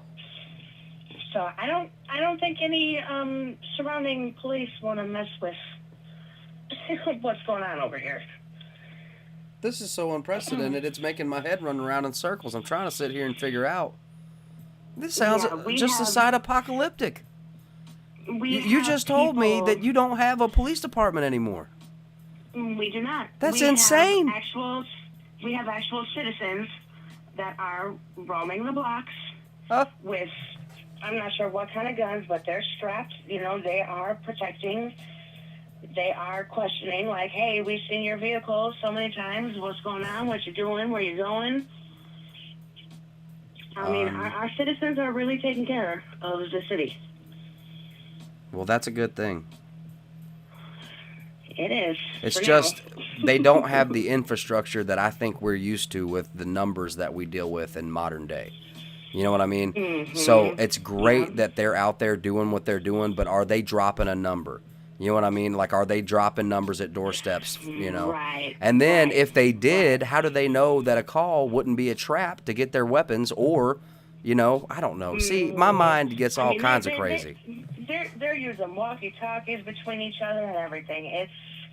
It's nice to see, but Yeah. it's still scary. You know, I stay in the house as much as I can. Well, good. It's a You shame know? that you can't go and do anything, but, I mean, goodness, man. And the crazy thing is, the Minnesota governor, he just opened up everything Of course. just today. Bars are open, Mall of America's open, restaurants are now open. I've always wanted to It's go to the crazy. Mall of America. I've always wanted to go. It's not that great. Oh, really? It's not all that. Is it just It- a it's- massive it's- complex? It's probably all the stores that you Ever heard of? are used to, Yeah. put into one. The only thing is Camp Snoopy, but then they changed it to Nickelodeon Universe. I don't like going there. There's too many people. Yeah.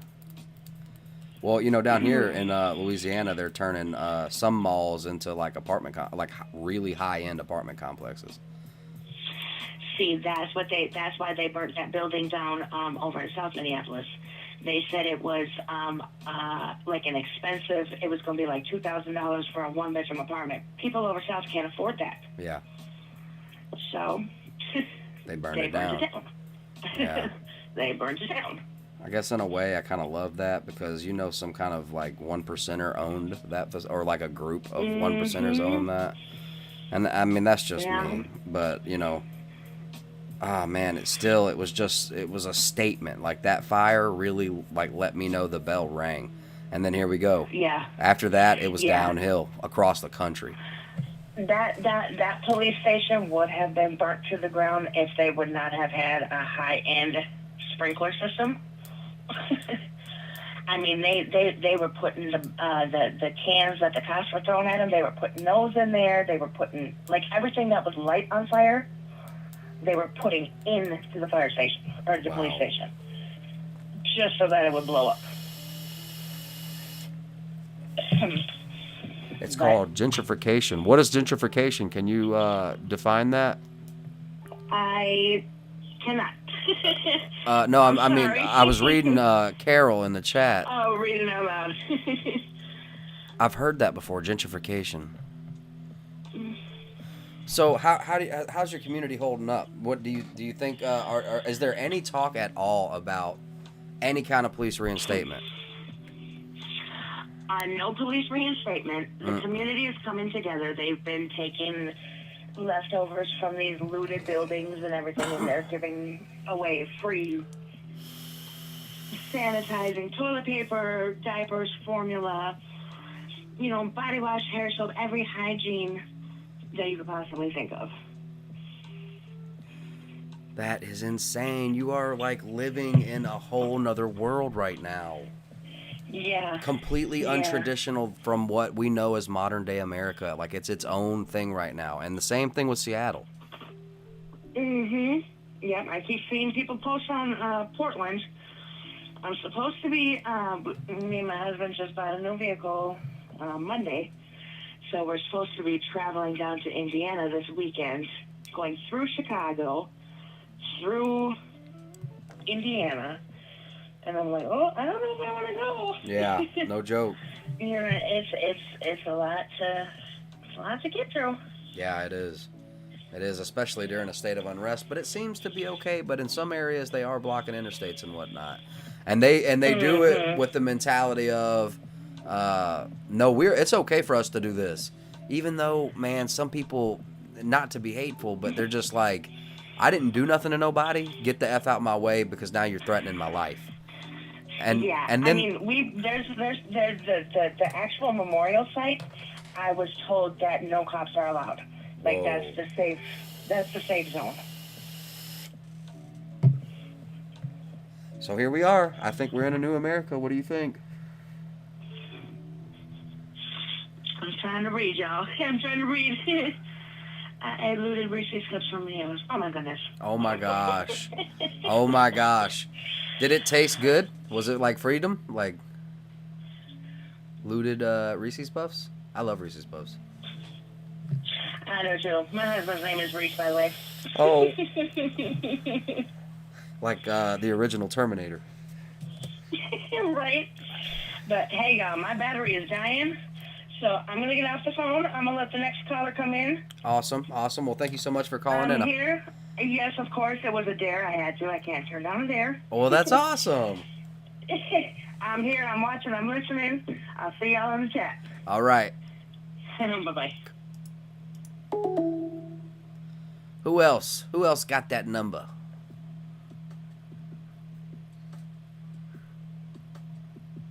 Come with me if you want to live. Come with me if you want to leave. Who is this? Uh-oh. What we got? What we got? Crap.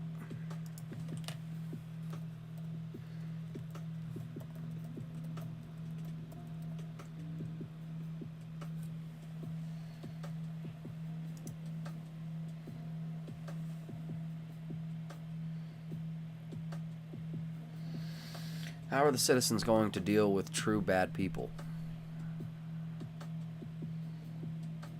Did I sound slaughtered, LOL? No, you good. Did I? I need to look for a link. I feel my links have gone. Hey, before anyone calls in, I need to run to the restroom.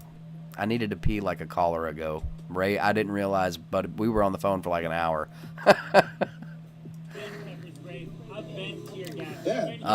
Guys, I will be right back. I have got to utilize the latrine, and I appreciate each and every one of you guys hanging out with me so late. We're going to be watching just in case anything pops off. If they're going live, we're going to be watching it.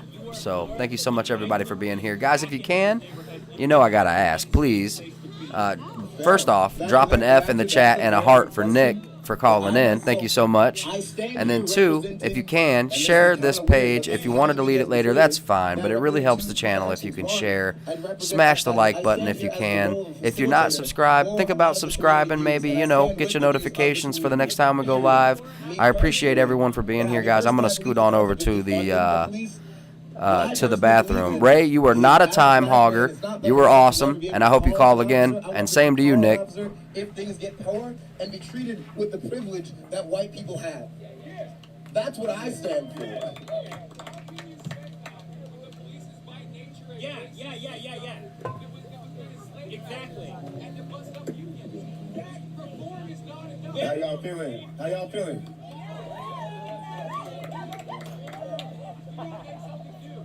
Absolutely, and I believe that with the aspect of defunding and restructuring the current system, we can create something better, something that has never been created before in this nation.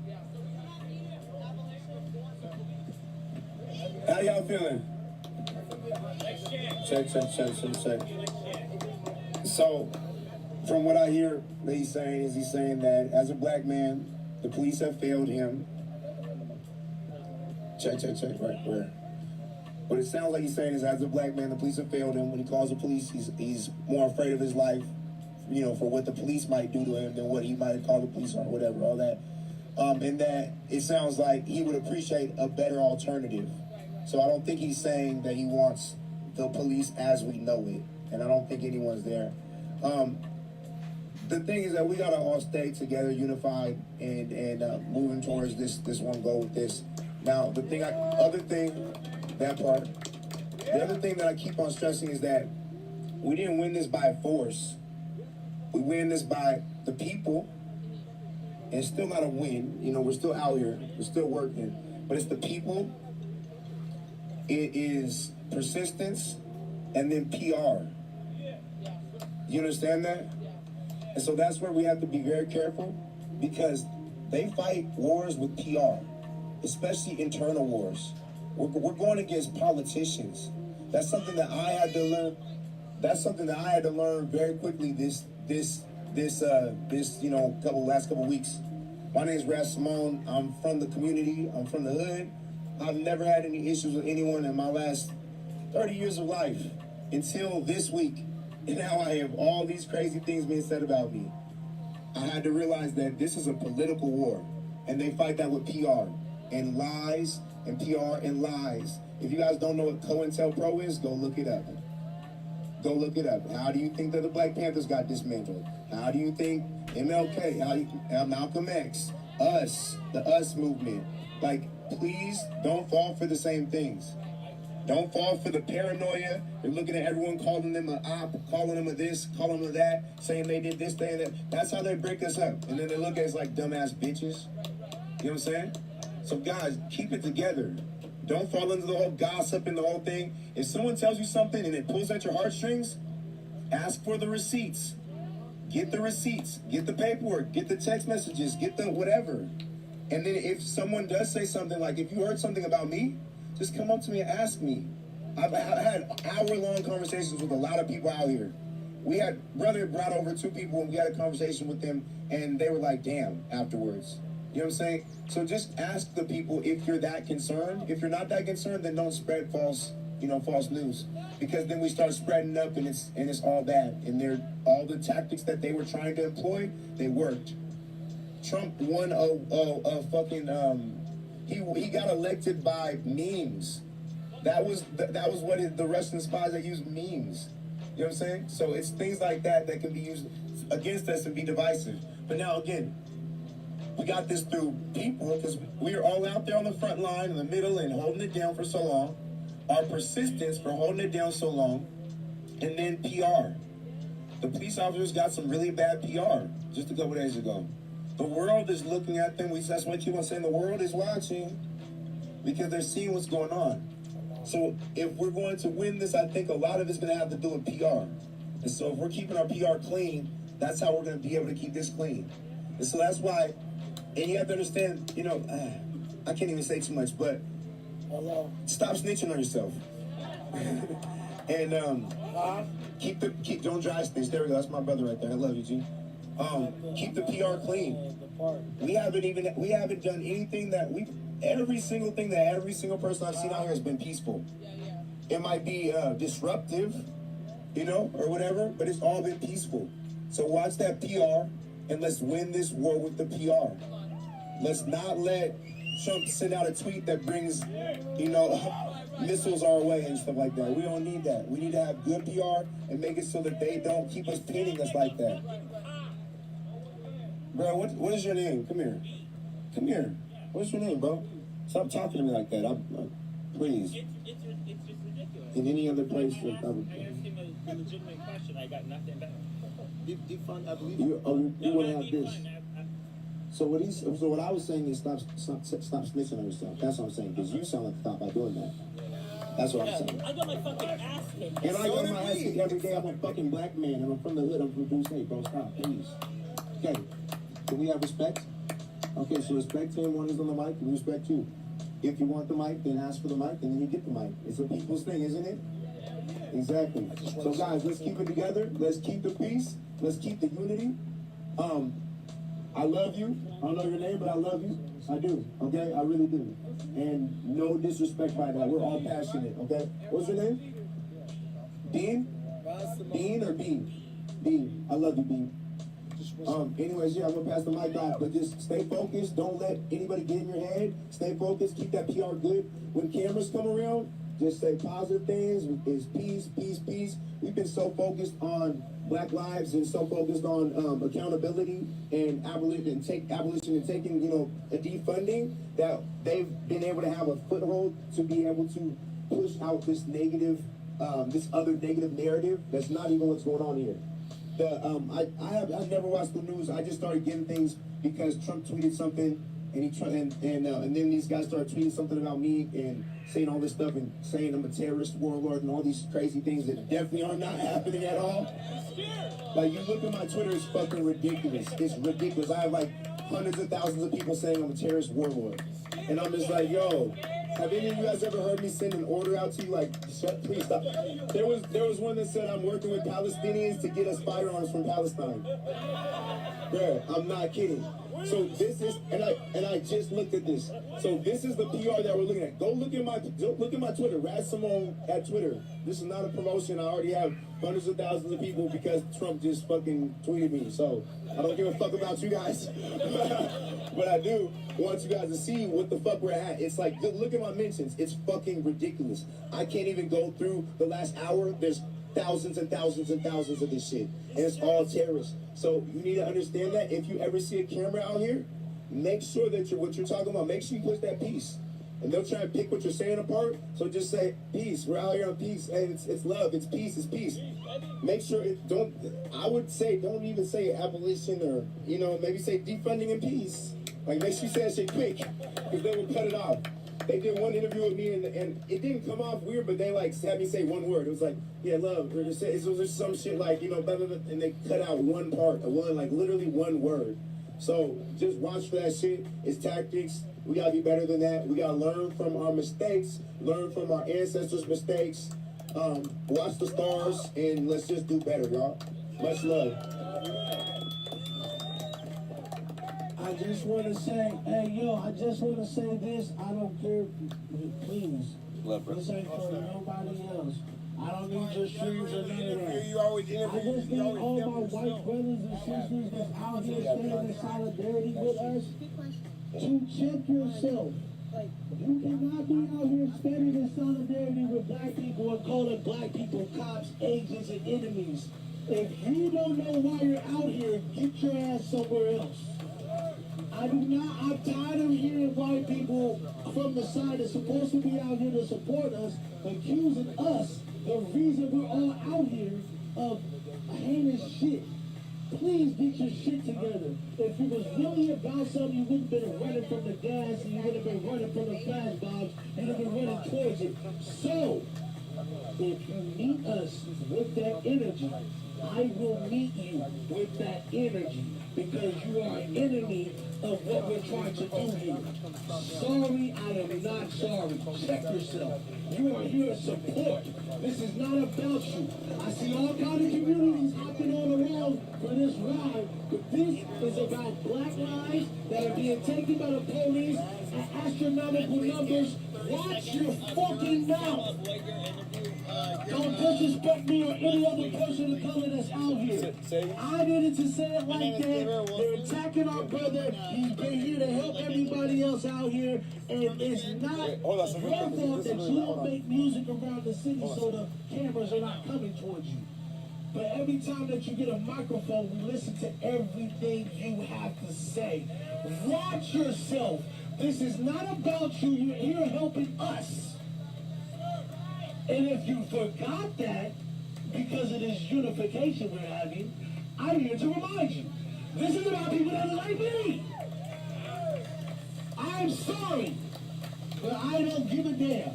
You guys better watch it, and I mean that because the worst thing to happen to you is when you see a threat from the inside, you don't see a threat. All you see is your people. They will use that against us in a real way. Somebody will charge you up to you being so passionate about what you say you believe in, you'll go against it. Watch yourself. How you doing, buddy? I don't need the camera, fam. This is literally for us. This ain't for none of that. I don't need the cameras, fam. Please watch yourself. Hold yourself accountable. Hold your friends accountable. I don't want to hear nobody saying my brother sounds like a cop. I don't want to hear nobody saying that we over here agents. You outside for us, and we standing with you instead of telling you to go somewhere else. We're inviting you with this, because if your heart's in the right place, then you're here. Please stop doing that. We will not have it. We will not have it, dog. You understand me? So when they try to slander my brother and try to slander us out here for being the enforcers that we are, remember, me turning a blind eye could hurt you. Me turning a blind eye could hurt you, sister. You're beautiful, by the way. How you doing? I'm short. I like long walk. Not playing. Seriously, though, we have to make sure that we hold ourselves accountable. And that's it. That's all. I just want to remind y'all that, all the people that's commenting, all that other shit, every post you make, remember that you're here standing in solidarity with us and we didn't call you fake. We didn't question your heart. We accepted you. Watch your fucking mouth.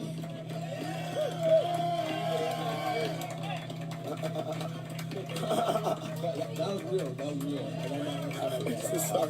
I want everybody to go and look and see how quickly the narrative transformed from us being peaceful protesters to being anarchists and Antifa.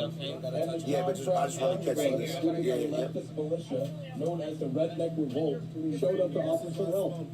Every aspect of what we did has completely been sideswiped by the conditions of what we're doing. Because of the stupid autonomous zone bullshit.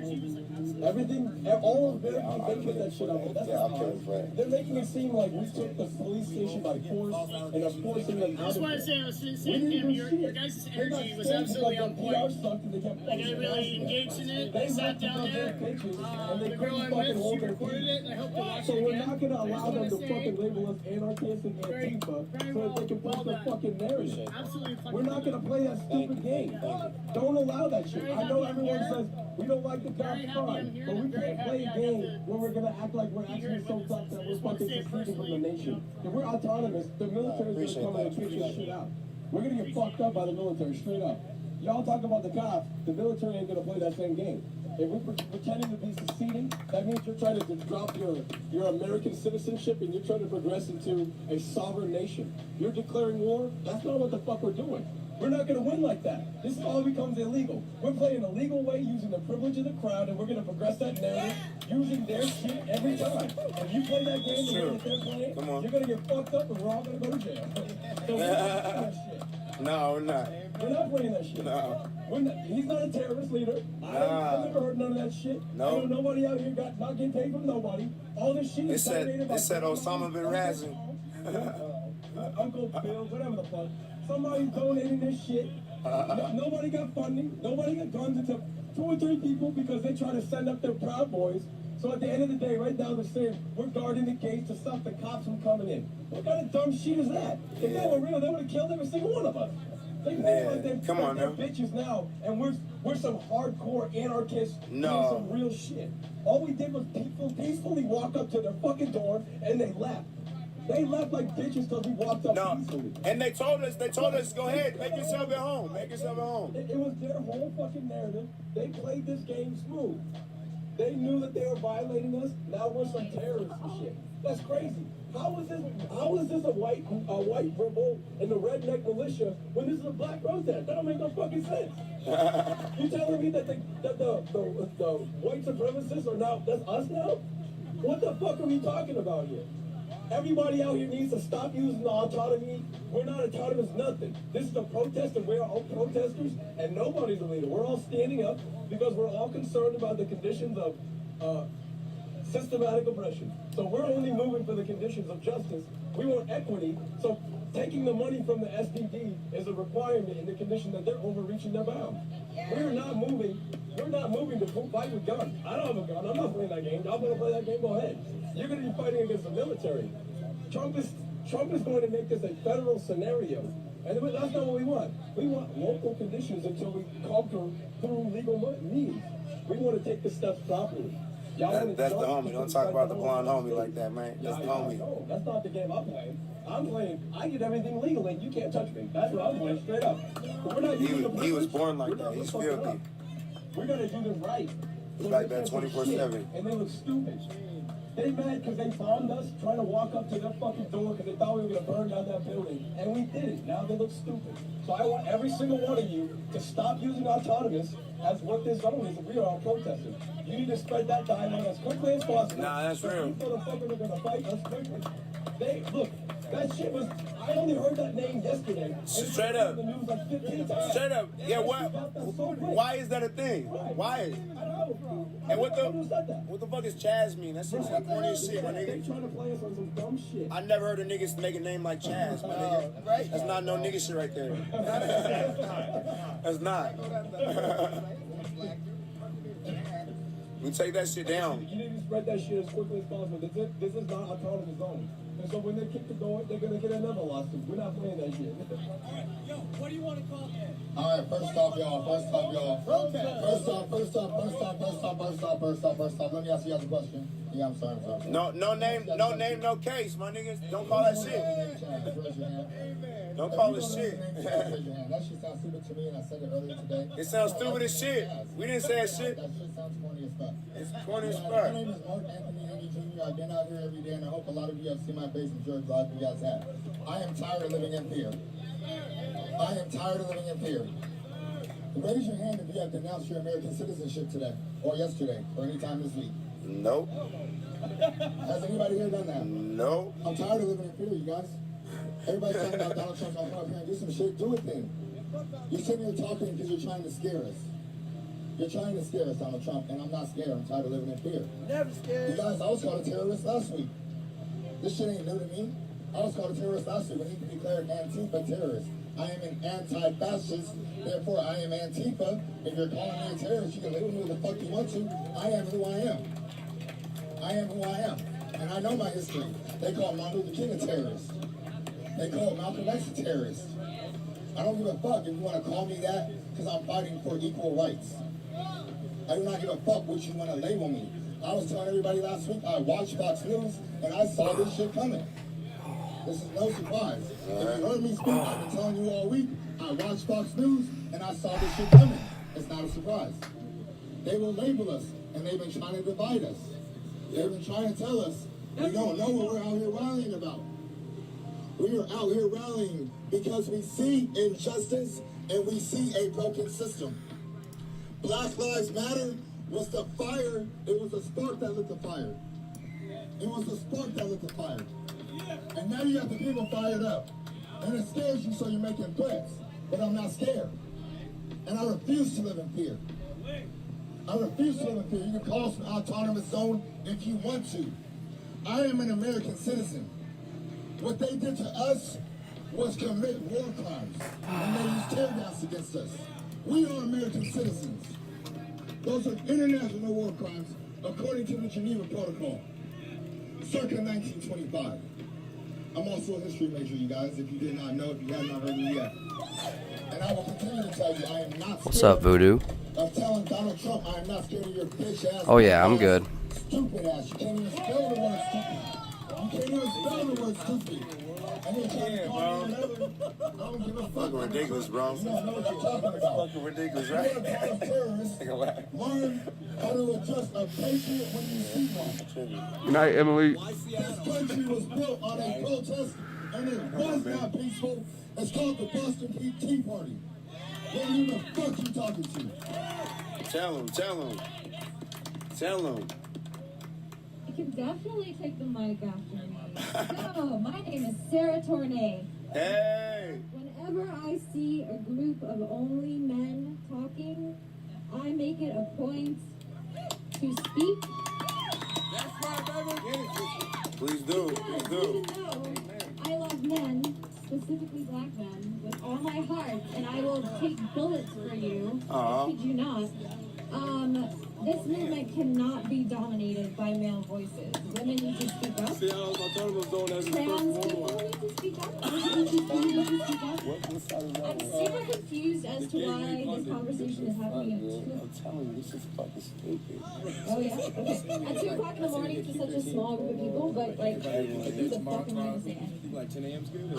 Yeah, it needs to be done. I would like to ask you guys in the audience a question. So maybe I am part of the propaganda machine. I was told that people wanted to turn this precinct into a community center. Is that We are not something? discussing what to do with this building. I can speak on it if you want. Okay, that's the thing. And then currently, I am working with a group of people like taking the list makers and this sort of like categorizers and information gatherers that are going to try to centralize information. I knew that shit was coming. I do not care. Like meetings like this should always be filmed and made available to a bunch of people that aren't here. Like, we are so divided within this movement right now, and part of the reason is like everyone has different sleep schedules, everyone is just like doing their own thing, and that's totally fine. But like this right here, what happens is gonna confuse the shit out of people that like tomorrow there's 1,000 people here and they have no idea like that this even happened. Y'all want to keep the comments up there, or y'all want me to take them down? So, in the next 10 hours, this website and this email list should be up. And it's going, we're trying so hard to unify everyone. Brad's voice, everyone that's standing up here. Nikita Oliver, Jason, who's a youth voice. Like, there's a bunch of people. If you add me on Instagram, and like this is not for promotion, this Instagram will disappear like once this website is up. But it is Sarah Tornay. Sarah, S-A-R-A-H, Tornay, T-O-R-N-A-I. And then a website is coming. There should be a place where you can sign up to be part of different committees here and like actually be part of like making this a sustainable situation. So, the reason I'm taking the mic though is women of color in the arts. Trying to figure out a game plan? Oh, trying to figure out a game to play? Afraid to take on organizational leadership roles. Crap. We're rolling on into 4:10 a.m. here. When there is amplification. Because like this right here is super, super important information, right? Also, we need to be using amplification for strategy. Strategy like, okay, strategy like, who is patrolling that street right there, where the tents are? Is Antifa? I was just walking right there. I think we should get a march somewhere tomorrow organized and get the people march. We don't want them all in this festival. It's not a festival. Yeah, people do need to be moving around. What do you say? I heard he said some funny ass shit too. Well, he said you don't know nothing about arms. Yeah, no, because he didn't. Yeah. Because there wasn't. Yeah, Governor Inslee got stuck into that. We've never declared This dude is unpaid, I assume, doing the work of manipulators or stupid people. It's ops. It's ops. You missed Raz addressing Trump. It was great. What'd he say? What did he say?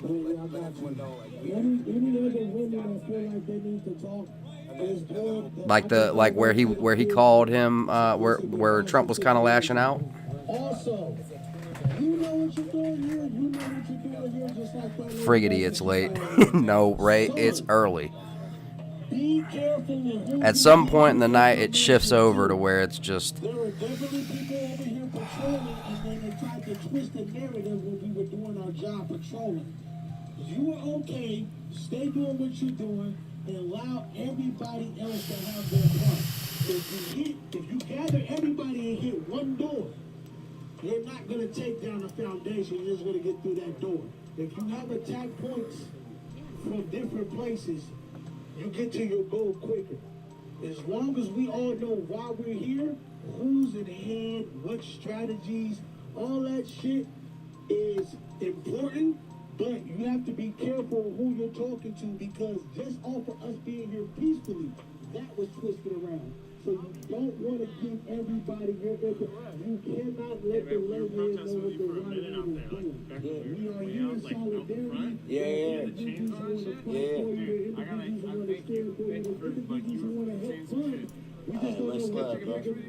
Most definitely. So when you're doing that, when you're realizing that there's people that are not here that want to help. You see what? Yeah, most definitely. They can't come out working. Instead of saying that they're hurt, you come up too. No. I'm walking from you. I dare them to do because even though we're gathering like No, yeah, I was just trying to be smarter, you know. Instead of being a martyr, be smarter. That's all I'm saying. You gotta think for a second. I'm like, Not yet. Not yet. I gotta do some other things first. a nigga gonna wear one guy and say he's gonna grab females by the pussy and be elected as the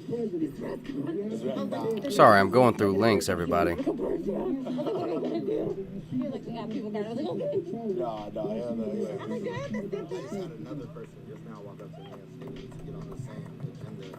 We need to figure out something to do. So we need to make sure we do something tomorrow. No, make a move. I'm thinking we need to the Southeast tomorrow. That's So what? I mean, that'd be fire to do. Yeah, most definitely. Thank you, man. I appreciate it. I appreciate you, bro. Likewise. Thank you so much. Most definitely. Send Mary Inslee a tweet? Shit, or get governor. Shit. You see, that's how. Damn it. A lot of the same links. Yeah, most definitely.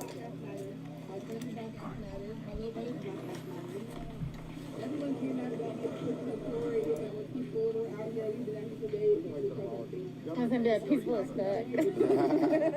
Come on. Good stuff. It came out all right? You like it? Good money. That works. Already.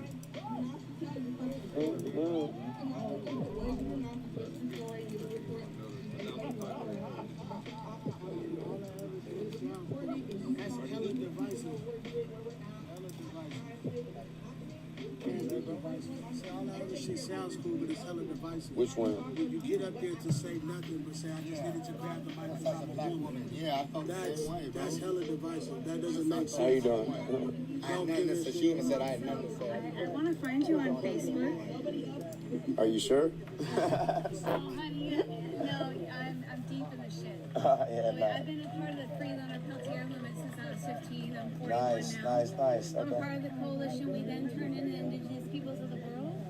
We're the people that started the change of Columbus to Indigenous people saying. Oh, beautiful. I love that. That's me, baby. I love that.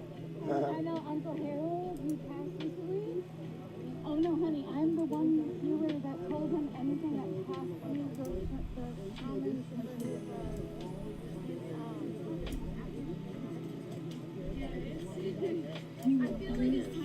That's our funding right there. We're trying to get our funding. no, this is more than anything to move forward. Like, I haven't done things for years. Like, there's just halfway there. Why you want to say that the individuals who have been our leaders? That's my mama. I made 3/4 of the jewelry that was donated by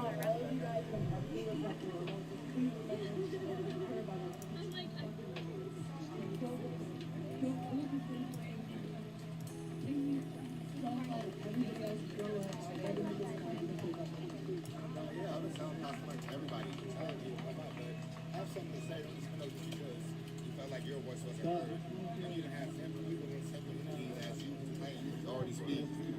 That's just one of those things that gets better with healing. You know what I'm saying? People have been traumatized, things like that. Sometimes it's like people they get triggered when they hear a bunch of men speaking.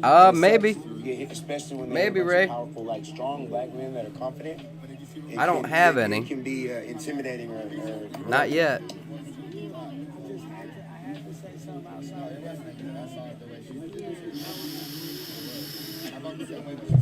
How's it going, Owen? Thank you for being here.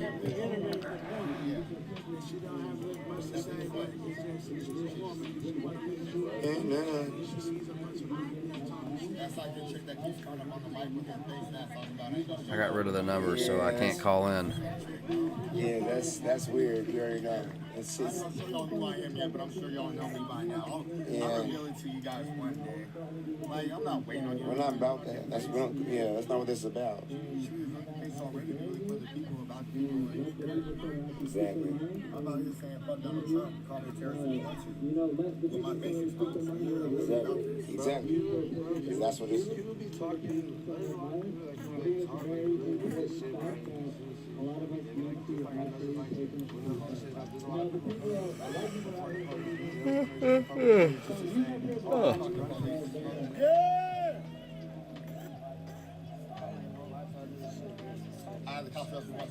Well, holler at me, man. Yeah. Definitely. How you feeling? Good. Because I'm doing, we were doing peaceful protests in Cotillo. Me and my friends, we have a dance studio called Great Minds. Okay, nice. And we have a lot of people that we dance for, and we just need to hear what you said, because honestly, what you said in that, but I'm going to tell you right now, what you were saying was articulate to the kids that I teach for, you know, it was easy for them to understand, like, what you're saying. And what were the points that I said? What were some of the main points that you got? Everything, like, at least what you're saying, like, just 30 seconds or like 20 seconds, Tell me this, because I want to give you the best thing. So these kids, how are you presenting it? Are you saying it, hey, so I just went down to this and I want to tell you what this is about and what, how they successfully did this or whatever?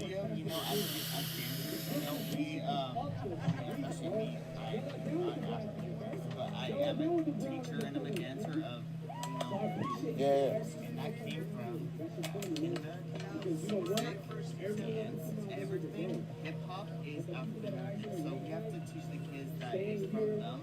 So this is just a video of me showing them. At least like give it to like the 15-year-olds and younger. But it's related.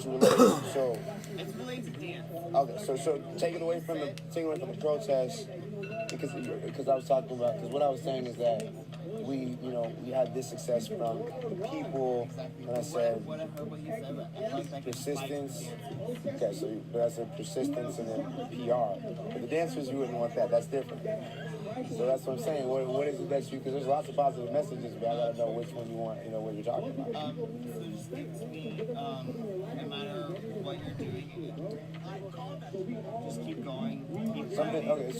Something that'd be like pretty much on some go for your dreams. If you're a dancer, focus on the dancing mostly. But it could be 95% of my class is African. Yeah. Okay, I got you. I'm gonna do on my camera. Video. Just let me know when you're ready. Yeah, tell me. Okay. Yeah, the homie just hit me up. He said he's your teacher.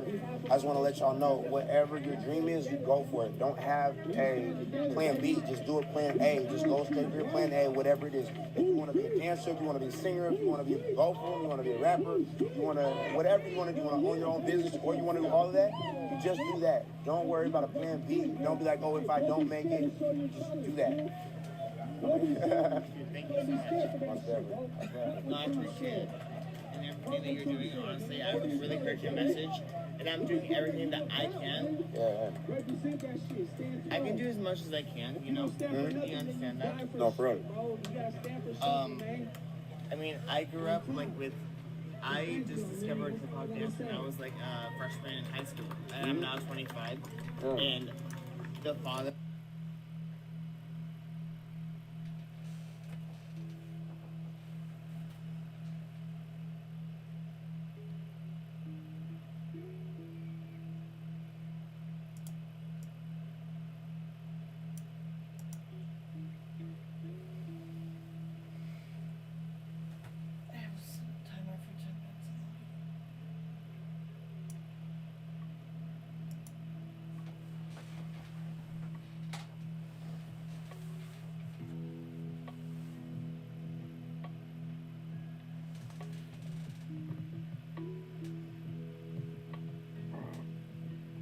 All right, brother. Good night.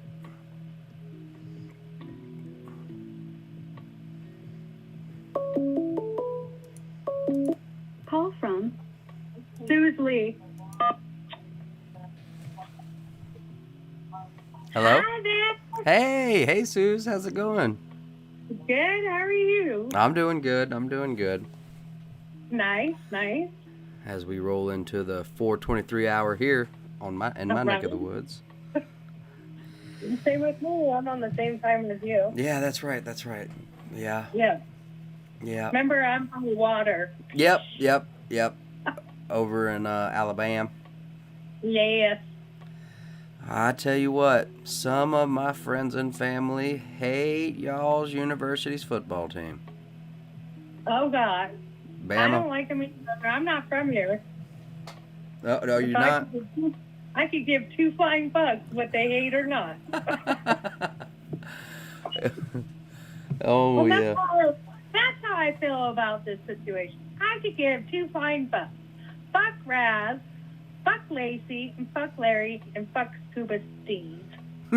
Scuba Steve. Why? Why do you say that? Have you really listened to him? Raz? Lacey is on one. She wants to go fuck fences. Oh, yeah. And then she has to...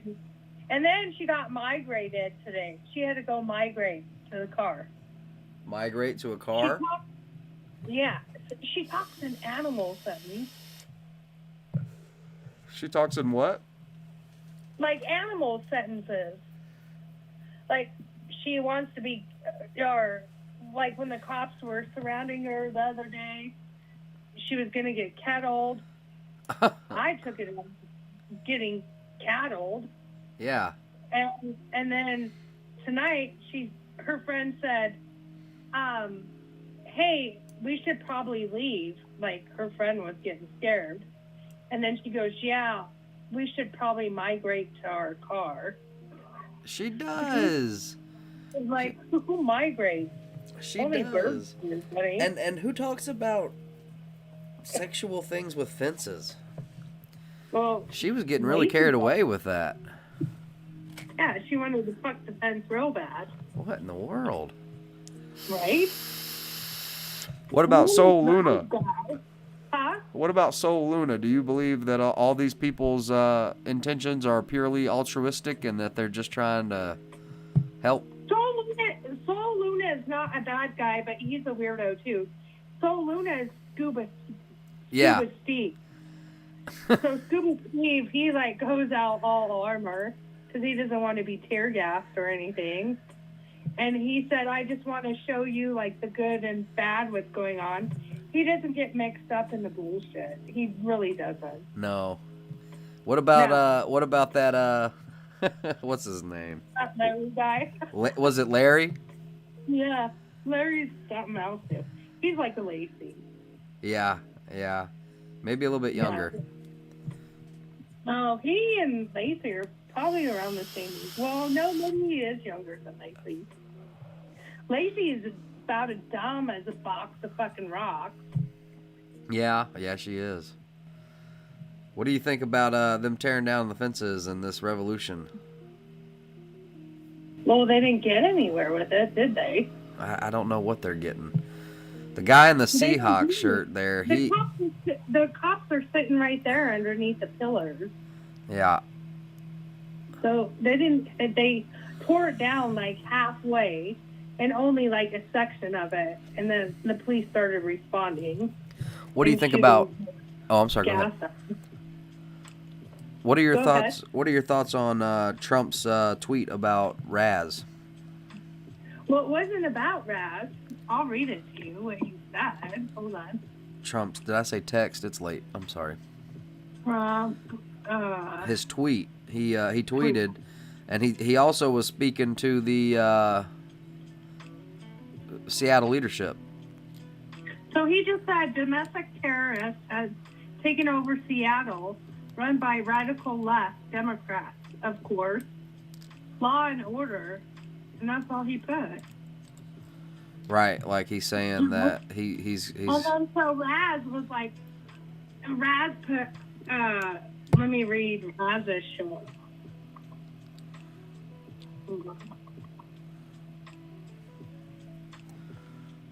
Let me get this shit up. Nick says aliens? Right? Or she says aliens? I don't know. So, Trump, I'll repeat myself. Trump said domestic terrorists has taken over Seattle, run by radical left Democrats, of course, law and order. And then Raz put, the president really put a hit on my head. I'm not a terrorist warlord. Quit spurting that false narrative. The world has never been ready for a strong black man. We have been peaceful and nothing else. If I die, ride for me. Yeah. And that's all he's dumb. No, I think he's harmless. I think They were just calling themselves Antifa or whatever the fuck it is on their little fucking live feed not even 5 minutes ago. Uh-huh. Right, and Black Lives Matter, and both of those have been labeled as certain organization. And that LGBT is a part of it, too. They ran that shit, too. See, I think he's at the core, I think he's harmless. I think this was somebody else's idea, and I think that... Well, then he sat down and if he doesn't want charges brought against him, what would you do? If I was in his shoes, fucking shout. He is going to push hard for the long haul to hope this turns into something so that he can avoid a swift hand of justice. Well, he claims two different things. He claims he's Antifa, and then he claims he's a good guy. Well, a good guy doesn't walk around fucking the streets with an AK. Right, yeah. Oh, come on. And a good guy would be like, I'm not trying to take over a block. And I heard today, I don't know if this is true because of the news. You never know what's true or what's not. That's right. But they were saying that they were robbing different stores in that 6-block radius. So who's a good guy? Who's a bad guy? Yeah. Like, come on. Enough is enough. You ain't gonna get nowhere in life by taking over a 6-block radius. How are you gonna even fucking make money? You don't even know how to call King Soopers or Safeway or whatever store you got out there, Cub Foods, to even fucking bring you fucking a truck load of fucking food. Right. You dumb fuck. Because no trucker ain't gonna go there. Yeah. I'll tell you what. My husband's a truck driver. Man, I think I saw a couple of Amazon, like Sprinter vans, like little shipment vans bringing supplies. No one can go there either. They're fucked. The whole world would turn against you in a heartbeat. And where's your money going to come from? A pond? Maybe Soros? Maybe Soros? Right? Maybe. I don't know.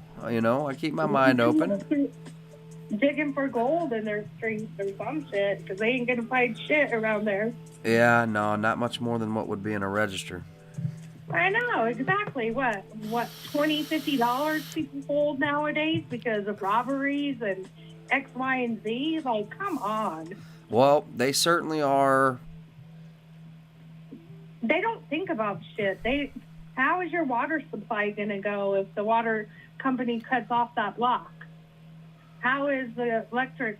Well, it hasn't been very long. When did this start? This has been going for a full 24-hour period now.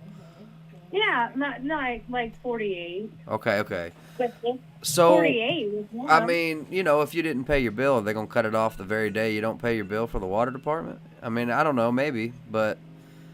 No, but with that situation going on, they could have any right to cut that shit off. But I don't think they do because they have residents in that area. Justin Packwood over on Facebook, he's asking, are y'all from Seattle? And then he said, because I live in Seattle, and you guys need to stop believing the news, LOL. And we don't watch the news, man. We don't watch the news. It's live feed. Yeah, we just watch live on the ground, man. You got people out here that fundamentally disagree with what's going on. Tell him to look up that name. Do what? Tell him to look up the guy that we watch. I'm sure he's aware of Raz if he lives there. I'm sure, you know, he's probably pretty popular. The wannabe rapper. Man, you know, I don't think that this is Raz's idea. I don't think this is Raz's idea, and I think that he's he's been either offered a paycheck or he's been offered something. Well, you remember that video with that black guy with the markers and stuff? It seems like he's been involved in this shit for a minute. Has to be. How else is he making money with his rap? Because I have not heard his rap, but I heard it was fucking horrible. It's night 3. This is the 3rd night. Okay, yeah. So, well, you have to forgive me. See, my days, they run together. No, I said 2 days. Justin says he's been down there daily. I don't need to see any video. Yeah, cool. Good. Do you have any intel? Don't watch then. We're watching, so yeah. So be it. And it's just that, man, I mean, sure, the people there, It's a very, you know, Woodstock vibe. It's very, you know, 1960 feeling. It feels very, you know, everybody's smoking pot. It's like, you know, it just seems like it's becoming like a cult documentary from our perspective. And he even said he took over the block. He ain't gonna give it up, and he did say in one of his lives today that it's gonna come down to war. He did say that in a live earlier. Okay, so what? How was it put? He like, and then he contradicts. Oh no, he's cool. He's cool. I'm Not Justin. I'm meaning Raz. No. Tiff is she's just like you know, she gets defensive. I doesn't know what's going on. He says people are very chill, watching movies, eating snacks, and I believe you, man. Look, my only problem comes from I have a very skeptical mind, a very critical mind, and I have to question, and I do question everything, and I trust no one. I don't trust Raz. I don't trust the feminist female who clearly has a thing against men and people in general and is trying to move a very leftist agenda, and that's fine if y'all want to have y'all's own place, you know, but Wait. So where did I say I hate all men? Oh, I'm talking to Justin. I'm sorry. I am apologizing. No, but he said that woman. No, the woman that took the microphone from Raz, and then made the comment about. You gotta get an ass whipping. No. I was just starting to expound for Justin because I'm trying to explain myself before he thinks that I'm some radical right winger. And here's the other thing for me. I watch. Yes, it is totally peaceful right now. But I watch because at some point, he talks crazy. He left us. He talks crazy out of his fucking left side of his mouth. If you listen to him, right? Who? Raz. No. Oh, gotcha. Well, I was just thinking, you know, like we listen to this because at some point the government will come back for Seattle. Yes, they are. It's not like, okay, well, you can have it. It's just a matter of time. I don't know why we're taking so long to wrap this shit up. Well, look, they are studying them because I think that they have intel that Antifa and BLM plan on doing this in Minneapolis and other cities, and so. Right now, if you think that they left the doors open to that precinct and that city hall without bugs being everywhere, they're listening to everything. They're watching everything. They're learning. They're studying. They're watching online too. You know what I mean? Right. But I get that. To me, it's like, you know, you think that they would, you know what I mean? Like, you think they'd let their own people take Seattle with China now chomping at the bits? You know what I mean? Like, they have to be very careful of what they're doing right now because there are, you know, at least one, if not two or three countries that would love to use this opportunity. And not even that, man. I mean, as crazy and that's where shit changes. If they did that, they know our fucking military will move in fast. As crazy and conspiratorial as it may sound, there could even be a CIA element, depending on, because there are rogue agents in the CIA, and they're it's uncanny how good they are at destabilizing nations. Same with FBI. I know FBI and CIA are watching the fuck out of Brad. They're all over this. They are all over this. They're on rooftops and you don't even know about it. Exactly. I agree. I totally agree. So it's I just don't trust the core of this. I don't think this is about George Floyd. I don't even really think this is about Black lives anymore. No, it's not. And I know that that's an extremist view, and I don't mean to sound so radical, but these things are radicalizing. So it changed. There's like 4 different scenarios since George has died, and George has only passed like 2 weeks ago. I mean, come on. Like, it was peaceful at first, and then it turned to shit. They took over the precinct, the 3rd precinct in Minnesota, and then it went to Black Lives Matter, and still about George a little bit, and then it went into, well, during that aspect, it went into rioting and looting, because these people have, and I agree, they didn't have anything else to do. We've been locked up for how long? But there's McDonald's. There's still fucking Burger King open. Yeah. There's Taco Bell. Go get a fucking job, you fuck. This generation, I don't remember what it's called, and you'll forgive my ignorance, it's very late. It's Ox or XO or something. They were not taught to work, okay? They didn't go make friends down the block and leave the house, and maybe some of them did, sure, okay? But not like my generation and the generation before that, so they're not go-getters. It's all brought to them, to their room, you know, where they play video games.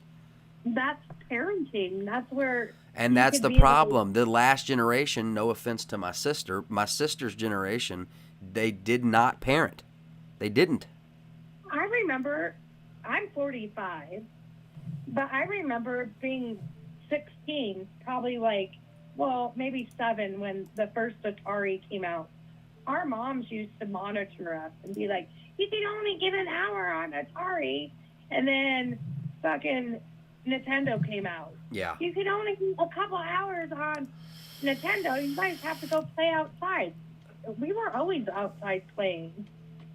Like, where's the parenting at? Go fucking shoot them outside. Yeah. Go catch bugs. Do whatever. Go dig in dirt. Well, it's just because, you know, we've been put... Put dirt on your face. Do a mud bath. We've been put in this because we're scared of perverts, or we're scared of a kidnapper, or you don't know. Remember in the 90s all the stories, and now we're scared. But if you're scared of that, you go fucking outside with your child. I mean, come on. Right. I did with my child. Right. My child's 25. I made sure I was right next to him. Hey, you want to go to the park, Bud? Let's go to the park. I'm right there. Sorry about.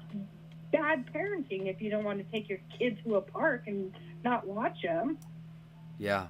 That's bullshit. And these kids that are having kids think it's okay to shoot them their phone and do Snapchat and do all this other shit. Go take them to a goddamn park. And take the phone away from them. They don't need... And take the phone away from them. Exactly. And take the video games away and monitor that shit.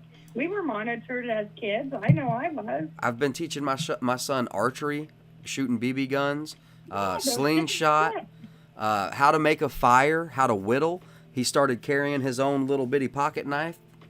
That's just like Scout Boys. I mean, no one talks about Scout Boys or... And I was a Boy Scout, and I tried to take my son to Boy Scouts. I'm Scout Boy. No. Or with the Girl Scouts either. Like, no one does that shit anymore. Go put them in swimming lessons. That would be good for your fucking kid, too. Well, that's why... My son was in swimming lessons at the age of 6 months. I would get in the goddamn pool with them. My mama took me at 3 years old to an old lady. My mom took me to an old lady that had a pool in her backyard, and she taught swimming lessons to kids. And you know what she did? She had a couple of daughters that would be in the pool and help out. And she met me, and she was real nice to me, and she picked me up and threw me in the pool. Right? You're really at the age of 6 months when I took my son. It was like jump in and we would dunk them. Yeah. Your natural instincts will kick in. It's natural. It's natural. You got natural instincts. And I was petrified when it happened. Yeah. I was like, oh my God, I'm drowning my own son. But they learn how to hold their own breath underwater. They really do. Yes, they do. And other than that, you know... I sent my son off young, and he fucking loves the water. He's all about water. But he knows how to swim. And these parents don't do shit. It costs $20. You could even probably go find funding for shit like that. There's so many activities that these people could put their kids in, and they choose not to. No, they're focused on themselves. And also, not only that, though, to give them credit, they are dealing with some of the worst times financially. I don't know anyone who's doing it without help or a good damn job, you know? I'm saying before all the crisis, there was shit out there that they could have, done shit different. Half of these people are on fucking welfare, don't want to do shit. They could take a little bit of money out of their welfare and go do a $20 fucking swimming class. There's recreation centers all over fucking USA for these kids. Do they use them? Half of them not. Yeah. So come again. I wasn't the richest lady, you know, in USA to raise my kid. I was a single parent, but I did make sure I had 25 bucks or extra money out of my pocket to go put him in swimming lessons, to go put him in goddamn something to keep him busy. Right. I'm not going to put him in front of a TV for 10 hours a day. Right, yeah. Yeah. But that's the other thing. Swimming lessons aren't 25 bucks anymore. They are like 200 bucks a month. Like, it's expensive. It's expensive. Everything is And everyone's exponentially figured more out expensive, and you can't afford to do it all anymore and be insured for it all. Well, figure it out. I know, Maybe right? And I personally totally agree with you, Suze. But I'm just like, for some people, like, you know what I mean? That's the absolute right attitude to have is figure it the hell out. Absolutely. But I realize that we have been enabling this for so long. It's not fair to just out of the blue be like, okay, no more help. We're not. You like figure it out, because so many people are like, wait a minute. What do you mean? No, but if you can't figure it out, why don't you go put a plastic pool in your backyard and go fucking dunk them underwater and you teach them how to swim? That's right. I mean, it doesn't take a fucking rocket genius to figure that out. Right. I Yeah. mean, you could even just like your husband said, he's taking your kids out, showing archery and he shooting absolutely beans does. and X, Y, and Z. Like, you could still do that without paying someone else to teach them that. I mean, come on. You don't want to sit your kids in front of a TV watching all this crap go down either. But that's where the money comes back into it, because everybody's a slave for this money. So mom and dad, you know, if there's mom and dad or mom or dad or whatever the Most situation families will now, be, both parents have to work. everybody is chasing that dollar so hard that like, so when I was working You know what dollar you guys need to chase is a fucking truck driver. No I joke. don't work at all. I'm sitting pretty like a mofo, and my husband's busting his ass out there. Not laughing about it, but yeah. he makes sure I'm well taken care of, and he has 2 kids out in Colorado he takes care of. We're well way off, and it's one income. Well, that is a true blessing. Yeah. That is a true blessing. But a lot of people don't want to put the hours in to truck driving or do whatever. Yeah. So that's your own fault. If you want to make money, get out and bust your ass. If not, then cry about it. My husband's been a truck driver for 17 years. My brother-in-law was a truck driver. He got his Yeah. CDL. My brother-in-law, the one I refer to so often when I say I have a black brother-in-law, he's the truck driver. But, you know, he's a short shot guy. He doesn't do, I don't think, I would assume since your husband makes so much money, he does long hauls. He does. So this is what happens. So He also owns his own rig, doesn't he? No. No, he doesn't? No. Okay. He did for a minute. Okay. Cut them out. But he went with this company. They haul out of Calvert, Alabama.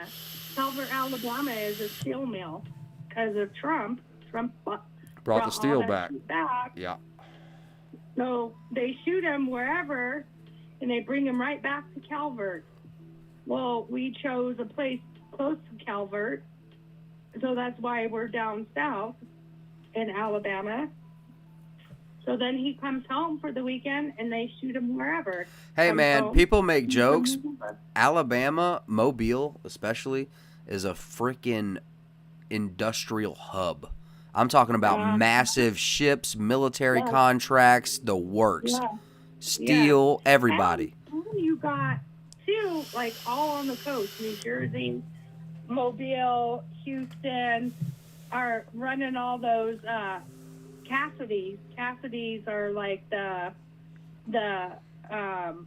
box freight, like that comes in from the ships. Yeah. And they make hella good money too. My husband doesn't do that. He runs the steel. He runs a flatbed 18-wheeler. Wow. So he just went down last weekend, or no, 2 weekends ago, to LA, and then from LA he went to Wow, LA. El Paso. Then he went from El Paso to Georgia. Hey, and but then he went from you Georgia to Louisiana, and now he's in Arkansas. And he'll be home this weekend. That's awesome, and that's good on him. But you know, I do try. I put those long hauls in. Tiff's let's just say Tiff's dad lives in Virginia, so when I try to take the whole crew up there, I've got to find a dog sitter, or I've got to put the dogs in a kennel that lives down the street here. And look now, okay, 17 to 18 hours is no joke, okay? While my daughter was little, we would go to Indiana for a 12-hour drive, and I would knock 12 hours overnight like nothing. And I would go overnight because, you know, the roads were usually a lot less traffic, and I spent 2 years in Knott Lake with my husband. Where at? I just barely we were all over the place. Yeah. We just barely got our apartment down here in December. So I was in the rig for 2 years. 2 years with him doing on the road split. Wow, so you've probably been all over the country. Oh, hell yeah. Well, that's awesome. Mm-hmm. That is truly awesome. Yeah. Well, so what do you think? How's it going to end? What are your predictions? With Raz or with what? Yeah, no, that's actually a good question. How's it going to end with just Raz? Just Raz, not the whole movement. What's going to happen to Raz? Raz is about to get blasted, dude. Wow, like for real? Like you mean like pew pew? Yeah, really. Not like. Okay, because I thought they were going to make an example, maybe something like that. Mm-hmm. And like. And they will, and they'll take him first, and all those other people that are around him are going to be scared as fuck and run off. So tell me, what do you think that he's come to that realization? Huh? Do you think that Raz has come to this realization that he has a target on his back from the president of the United States? Well, yeah, he tweeted that, or he didn't tweet it, he Facebooked it. Did you hear what he had to say in the baseball field earlier? I missed it. Yeah, he said that he was Antifa, and then he said he admitted that he was Antifa. Huh? He admitted that he was Antifa. Yeah, or I think I don't know if it was him or one of his homeboys, but they did put it out there that that's what they were. And that I heard that Antifa was patrolling. They were like, "Who's over there doing this?" And then they said they saw Antifa, and so it's like out in the open. They're cool with it, and we're supposed to be cool with it. And it's not that I'm a fascist or that I'm pro-fascist. It's not cool. It's not cool at all. Like you can't literally go take in a block. That's like me telling my neighbor I'm gonna go take into your house. What's gonna happen, dude? Now y'all know I like to come in. You got 2 ways out. Either you leave peacefully, or shit's gonna go down. I think that Raz will be left alone. Like, not left alone. I think he's probably going to be arrested, but he's too powerful of an individual at this point. If he would be a martyr, and that would just Well, he's talking like a martyr. Right, and that would just reinstill it all. So it would be like George Floyd all over again, except for it's Raz, and now hundreds, tens of thousands of people have gotten to know him. But you got that wrong, because it's not going to be George Floyd. People are agreeing with the Antifa, and okay, yeah, that's a fair point. So they're going to be like, take them out. Even probably black folks are like, no, I ain't down with this. This is not my deal. Blah, blah.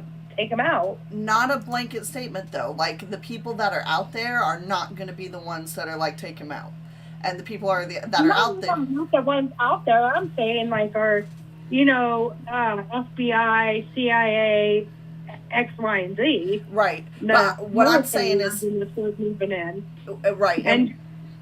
And I don't think Trump will play with that. Once you claim territory, that's not even yours. It's the cities. It's the government. It's the government. So once you start claiming government fucking facilities, you got a different ball game, bro. That is true, but I don't think that they'll. I think that they would make every attempt not to kill him just because I think the people that are out there, which are the people that are already protesting.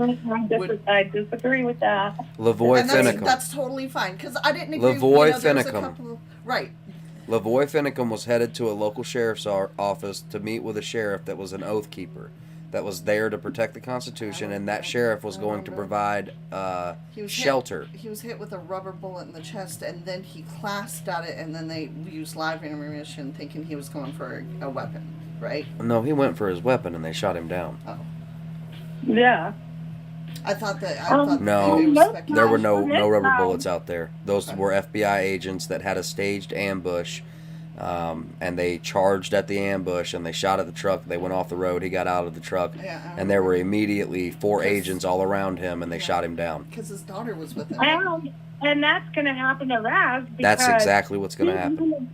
He's running the streets with AKs, which Seattle is an open carry state, and they say that they can carry AKs around as long as they're not threatening anyone. But Trump is going to look at this different because he's an invader. He's an invader taking over government facilities. He's claiming that's his police precinct.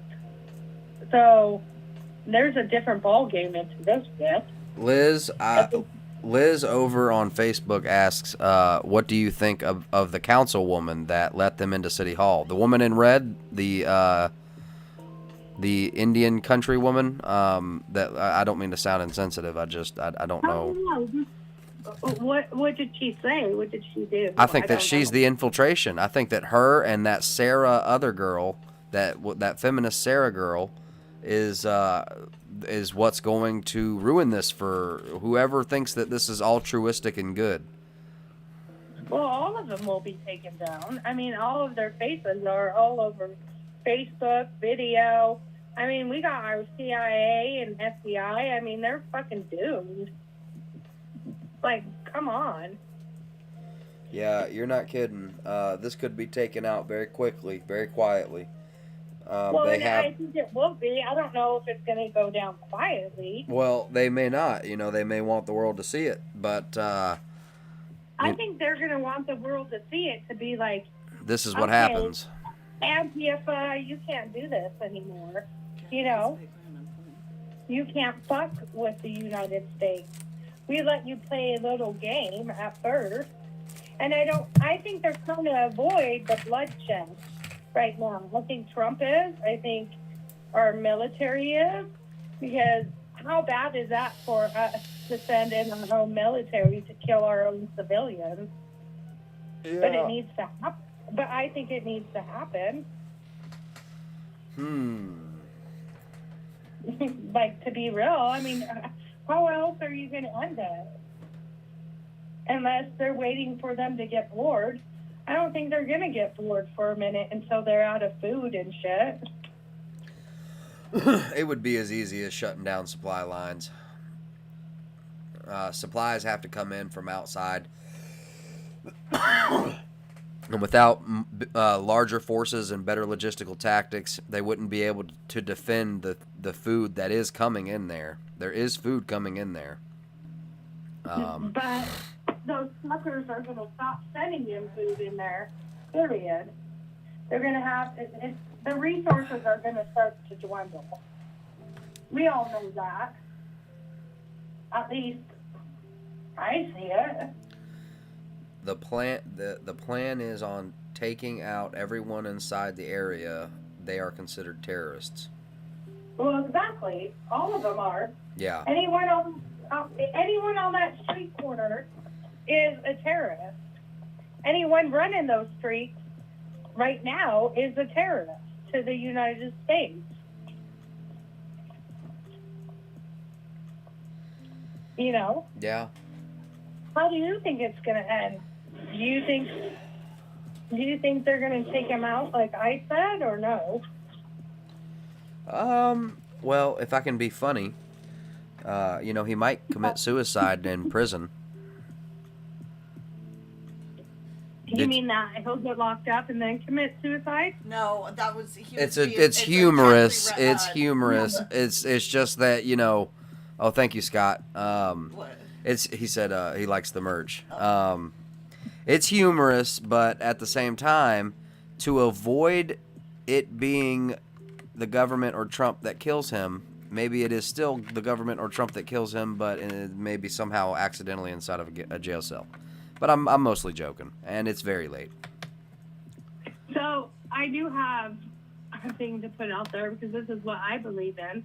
I think after Derek Chauvin is convicted, I see him committing suicide just like the NFL player, Aaron Hernandez. Really? He was already put on. He was put on suicide. I'm winning on that. I'll put money on that shit. Yeah. He was put on suicide watch. He ain't gonna last long. He's not mentally prepared for jail or anything like that. No. And his wife is leaving him. Like, he has nothing. Like, you have nothing. You want to? Wow, you're so right. They have him set up to be suicided because it's like he doesn't have any kids. I guarantee 100%. But then there's this question up on the screen. If in a few seconds it'll pop up on your screen. If you really look at that ear. No. Everybody's saying no. I get you, but it's because of the angle, okay? That's him. It's because the Supreme Court couldn't hide that shit. No one could. No. They would get in so much trouble. No, Liz. I don't think there's anybody that would hide him at this point. You know what I mean? Like, you can. Physically, you can, but under law, you can't. Our whole justice system would fall apart if you did that. No way. That's like, was Aaron Hernandez reprehended? Yeah, he was. If you look at like all the videos and then see his mugshot, he looks a little different. Like, come on. Yeah, that does look after like he's had a couple of days. I mean, so how long has he been locked up now? A couple of days. I know when my husband shaves his head to like a number 1, and in a couple of days it's starting to spike up and turn a little darker. That's what I said. Yeah. That's what I said. And like, people are trying to like, people do that because they're bored. Scott wants to know what do we think is going to happen in Seattle, and I think we've already answered that, but you have to forgive him. He just hopped on. I think the general consensus is that FBI and CIA are all over this. I think the doors to a police precinct would be left open and all ears on, okay? They are listening. They are watching. They're studying their tactics, the way they're organizing. I'm sure they have people watching his live videos because he goes live. I'm sure they have people watching my live videos.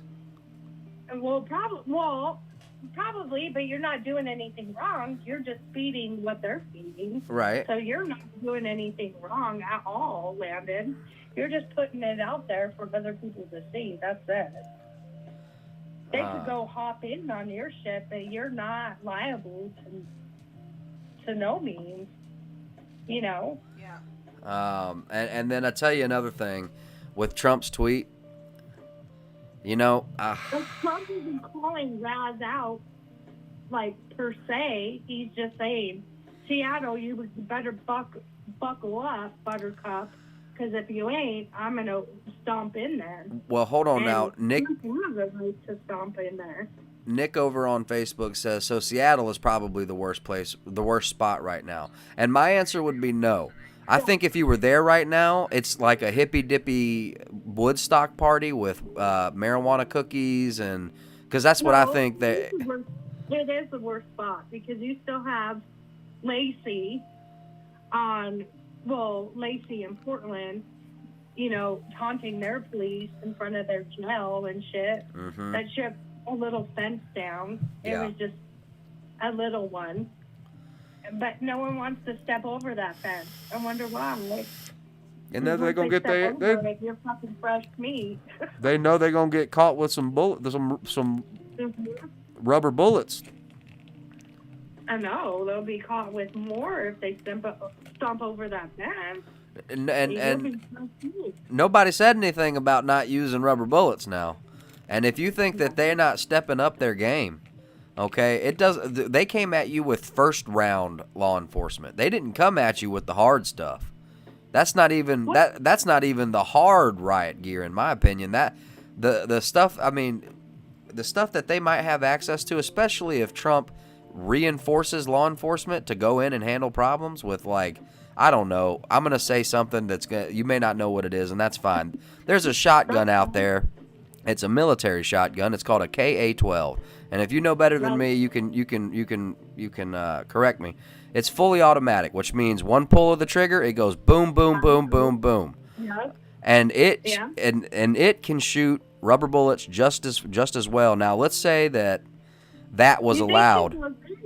Too, out of them too. So they could crank up the heat, and then there's technology that is in use overseas. I don't know if they're allowed to use that kind of stuff here. We have drones, we have little drones, we have big drones. I'm sure drones are flying all over that place. So this is the best. I mean, if you were worried about being in the eyes of the Pentagon, this is the worst spot right here for you, because that's where Roz is sort of fucking up. Like, obviously, he never did his research on our military, really, to be honest with you. Or he thinks he knows, and that's another problem with the generation. Huh? Or he thinks he knows, and that's the problem with this last generation, is that they're good on false pretenses. They don't care if something's really, really true or if they really, really know anything. Their parents never educated them on our military. He's never seen us at war. He didn't see how we did Iraq, maybe as a little boy. Scott when he was little. Scott over on Facebook says, strange, the first thing the left-leaning folks in Seattle did was build a wall. a little wall at that. I saw small black metal balls with what were being shot at protesters. Yeah, they said they were shooting marbles at them eventually. Ouch. Well, it's less than lethal. Those beanbags fucking hurt. Beanbag rounds. There are multiple non-lethal rounds. There's a myriad. I think the first, like, throughout the whole fucking crowd. So. They're dumb. You know, look, this just isn't it, guys. That's my opinion, okay? The first 2-3 nights, I was like, yeah! And then it was like, oh, this... And then they burned down that, Low bad. Golly, this... I saw you guys on, like, the first and second night. I've been watching you ever since. Oh, that's awesome. We love having y'all on. I'm sorry for a lot of my crazy talk. I got crazy talk every now and then. Crazy too. We all do. Fuck. We're all a little crazy, I guess. But I wouldn't go crazy like this shit. No. Yeah, this ain't the way. This isn't it. This isn't Crazy might be like splashing a little water on my face every once in a while. Fuck. I was tased, gassed, and beanbagged in the military. None of them feel good. Wow. Yeah. Thank you for your service, Scott. Thank you for being here. Those bean bags are nothing to be played with. I bet I'm not. telling you. I bet not. I wouldn't want to get shot with anything coming out of a Mossberg or Remington 870. They're lethal. Those bean bags are almost like a gunshot. They're worse than those rubber bullets. So wait until they start dispersing. And it makes me wonder, because there was a girl that got shot with a rubber bullet in her left eye. Oh. In Alabama, in Mobile. And now she's like she wants to sue the police department. Why the fuck were you out there in the fucking first place? Don't play stupid games. Don't win stupid prizes. Okay. Exactly. Okay. That's my motto for the year. Here I go. I'm gonna win stupid fucking prizes. Okay, but here I go. I'm gonna defend the other side. Standing up for our rights is not a stupid game. We are only a few differences away from this being 2A boys, or you know what I'm saying? Like, so there is a line to where it's like, hey, because I also don't agree with tyrannical police. Maybe this is an example to those. Right, exactly. Philip? Yes. But you're running. Okay, so say if you were like peaceful protesting. She's absolutely right, and I only say this, Suze, you're absolutely right. I didn't even need to hear your point. I apologize, guys. Let's not forget, before the pandemic quarantine situation, that y'all may not know about this. I'm very well entrenched in the gun community. If y'all don't know, they were coming after our Second Amendment. Okay, systematically. Okay, they were coming, and they were poisoning. Not poisoning. They were how do I say this? They were structuring the police towards Second Amendment owners. Why? No knock raids and red flag laws. Okay, so like. So that's fine, but let me go back to that woman that got shot in her eye. She wants to sue the police department. Fine, you were out peaceful protesting, but when you start seeing the crowd go rowdy. Right. You fucking run. You run before shit goes off. These people stand around and start getting rowdy with the crowd, and they got shot. And then that's exactly right. And then they claim victim right away. When you go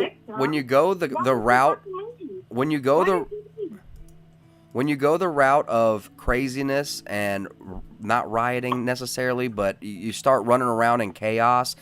Just listen to me. Think about, if you can remember, if you saw anything about it, there was a Second Amendment rally at the Virginia Governor House, not the house that he lives at now, the State House, the Capitol building. Okay. And it was about 35, maybe even 39, 40,000 armed men. And I'm talking about Barrett 50 cals, AR-15s, bulletproof vests, camouflage hats. And I'm not kidding. The streets were flooded like you see now. That and no one got arrested. And no arrests were made. Not one threat was made. They weren't wilding out. Because true strength doesn't need to yell. All you need to do, you see, you 39, you're 35,000 boys all armed up, silently stand, and change is seen. Why? Because you don't want those boys to come back and have to get loud. No, and that's where this BLM and all these protests have gone wrong. They're fucking wilding out. They're yelling at officers. They're yelling at fucking people. They're beating up innocent civilians. They're getting beat up. And then once they get beat up, they claim victim. Like, fuck your victim. Don't be out in the street then. And they cleaned up their mess. The streets were cleaner than they were found. Those second. That's like watching that FedEx driver drive off with that guy underneath his tires. That was sort of hard to see. But damn you, if I was in that truck with my goddamn husband and getting looted, because his shit, he had 2 different cabs or 2 different trailers. The first trailer was open. The second one wasn't. So he's getting looted out of the first one, and it was totally open. I had to watch it like 5 times to see if that trailer was really open. And it was. And they were pulling shit out of there. So what did the FedEx driver do? He fucking bailed out. I would have told my husband. At the very least, forget looting. If they had got him out of that truck, he has a legitimate reason to fear being torn apart by mob mentality. And that's why he's not getting charged. And he shouldn't be. He shouldn't be. The same thing with the guy with the horse trailer with the horses. No offense. I don't want to see anyone die on the interstate. But these people think that they're entitled to. They're like, we can block roads. We can do that, okay? And I've heard them say it. Everybody. Yeah. I've heard them say it. Now listen, no, you can't, because most of us haven't done anything to anyone, and we're just trying to make our way. So if you stand in front of the car and you make me fear for my life, I'm a daddy. I got to get back to my damn daughter, and ain't nobody gonna stop me from doing that. You know. I can't remember where it was, but they stopped people on the highway, and they were bashing out windows. I think it was in Texas, I believe. I don't remember if it was. They were bashing out windows, kicking car doors. Like, could you imagine being in that car, scared for your fucking life? Oh, you're talking about the Seattle incident? No, it was in a lot of states that the people were just out on the roads fucking bashing when it was like right when it first began, like nationwide. Which blocking. I think it was Texas, I want to say. I'm sorry, I missed the first part of what you said. Where they were blocking roads and people's windows were being bashed out. Like, these people are innocent in their cars, not doing anything. That's it. I'm not trying to hate on the movement. I think that it's been infiltrated. I think that there are extremists ruining what was started. We may have gotten some police reform and then the rioting, and that's not okay. Clearly, that's not okay. They've stopped that, right? Cool. But now they've taken over a city, and they're claiming that that's okay with Antifa.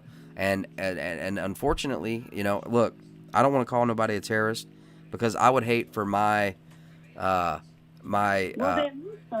though. Do what? They are terrorists. When you start well, I would just hate, you know, golden rule. I don't want to be calling somebody something I don't want to be called, and these people think that I'm a terrorist. But why wouldn't he be a terrorist? Why wouldn't these people be a terrorist when they're attacking innocent civilians? But people don't hear. And you're an innocent civilian, and I had 50,000 people behind me attacking you. You wouldn't call me a fucking terrorist? Come on now. Let me remind those who have sympathy for the cause that's going on in Seattle right now. I know it's all peaceful, cool, and calm, but what you're not hearing about, where the live streams aren't going, is with the small groups who are not around Raz. They're breaking into local businesses. People can't go and open their stores. There's no telling how much merchandise or property damage is being done. They could be absolutely ruined. They might lose their little mom and pop. This could be destroying. They went in and robbed some of those stores, gunpoint. Yes, these people, Antifa and BLM, not anything about race. Don't turn this on me. I'm sorry. I'm talking to somebody in the chat. Oh, he has little ants running around, sending them into different stores, robbing them, and doing X, Y, and Z to them. So, and you're gonna tell me he's not a terrorist? I didn't say. Look, I'm talking to people in the chat at the same time. No, not anyone who causes trouble is a terrorist. That's what I just said. I don't want to be throwing around and using words that could be used against me because the left side thinks that gun toters like me are terrorists, and we're not. I have a family to protect, and I have a right to protect that family with a device that equalizes skill, weight, size, and numbers. That's why. You don't go out on the street terrorizing people. You don't go putting fear in people. You don't go to your neighbor's house being like, look what gun I have. Give me your money. Not at all. Not at all. No, you're not a terrorist. I stay at my house with my little mini farm. I got chickens and ducks and kids and dogs and a little garden. So you're set up just like how you have to be in case someone intrudes you. That's make my day law. If someone comes into your house and does breaks in, you have a right to fucking shoot them. That's why you have your gun. You have make my day law behind you, so Right. they could go suck a dick. Unless that's a cop. No, right. And that's kind of comes back to what started all this. Like, a lot of people are killed in no-knock raids and stuff. I think they ought to be illegal. Right before this, the Second Amendment team, okay, all the people that you might call libertarian or on the right, were in y'all's shoes, okay, over there in Seattle. You know what? I've seen plenty of raids. They do not just not knock. They make their fucking presence known. No, that's not. There are some. No, law is bullshit. They say SWAT is out here. Get your fucking hands up. Come the fuck out. But hold on, because they have sting units and special response teams that do not wear any garb that say that they're police, and unfortunately in some departments they don't exercise the rules that they're supposed to be trained with, and they will go in civilian clothes and do a no-knock raid where they will kick a door in, sometimes on false information, and it's the wrong door. And but on average, no, that doesn't happen. It has happened, but on average, it does not happen. Okay. So let me reiterate. So if you're talking about that Breonna Taylor, you know what Breonna Taylor was involved with? Drugs. Yeah. So that was worth her life? Drugs. She was bad too. Bad cop. So where's the good and the right in this? Her little boyfriend got her involved in drugs. I thought that he was released and found innocent. Well, yeah, but it was because of him No. that they suspected that he was having drugs. Oh, they thought it was in him, her but it was house. her. No. It was him. It was him. It was him She that got killed her involved just in all because this she shit. was next to him. And she knew. She had nothing She to do knew with it. She deep was down an inside that they would be coming, I heard that. knocking at her fucking door. And what happened? They came and knocked at her fucking door. And they found no drugs. And they found no drugs. It's Probably because we hit them all. all charges were dropped. But to be fair, Sue's like that's an assumption. You know what I mean? Like I'm with you. I agree with what the point you're making, but it's in my nature to try to look at the other side of it too. Otherwise, I'm gullible. So I have to. Because if you do drugs, say if I did drugs, are you gonna really sit here and talk to me? Are you really gonna want to know who I am? I mean, I would argue that we all do drugs. No. If you're taking pharmaceuticals, you know, it depends on where the line is. What drugs was it even? Well, there's cocaine. Okay, well that's. No, yeah, that's bad. But it's you know what I mean. Like there are charges for that. So you know what like. She did them all. She knew. She told them they're gonna come look after me and blah blah blah blah. He hid all those drugs, and then she dies in the midst of shit. And then we're supposed to worry about Black Lives Matter. They were knocking on the right door. He ended up firing gunshots at the fucking police. Right, because they didn't identify themselves. They came in at 4 a.m. and didn't, or whatever time in the morning, and did not identify themselves. I know, but why wouldn't he shoot at them? Because they thought there was a robber. You know what I mean? If you're in drugs and somebody's coming and not identifying themselves, well, I would think somebody was coming after my stuff. Right. You know what I mean? Like, I'm just like. What would you do? They're going to come after us. They're going to come after us. Right, and I get that. But if you heard just a noise and somebody breaking into your house at 4 a.m. and had a weapon, I mean, shoot, that's exactly what you got weapons for, is for things that go bump in the night that you don't know. And that's happened before. Like, there's been other people that, where... And I'm not advocating for this. I actually am for the most part, I'm for the protest. I believe that Black Lives do matter, but I'm not for Black Lives Matter more than anybody else, or Black Lives should have special rules than anybody else. Like, Black Lives Mattered fucking a year ago. Right. Like, cop lives we all, also I matter. know me, I treated, if I saw a black guy in the store or anything I agree, down Scott. here, we're all legit. We're all, hey, how are you doing? How are you, how's your day? X, Y, and Z, about to go my way, about to go your way. Like, what do you mean, Black Lives Matter? What about my fucking white ass? Right, and I hear you. My white ass matter? Does my white ass matter? Does my Mexican son matter? Because I have a Mexican son. Does his ass matter? Yeah, no, absolutely. And this is where it needs to stop. Stop saying black, stop saying white, stop saying Mexican. Yeah. I could be like, my son, X, Y, and Z, without saying, hey, my Mexican son, and my son could do the same. Hey, my mom, instead of my white mom. And correct yourself.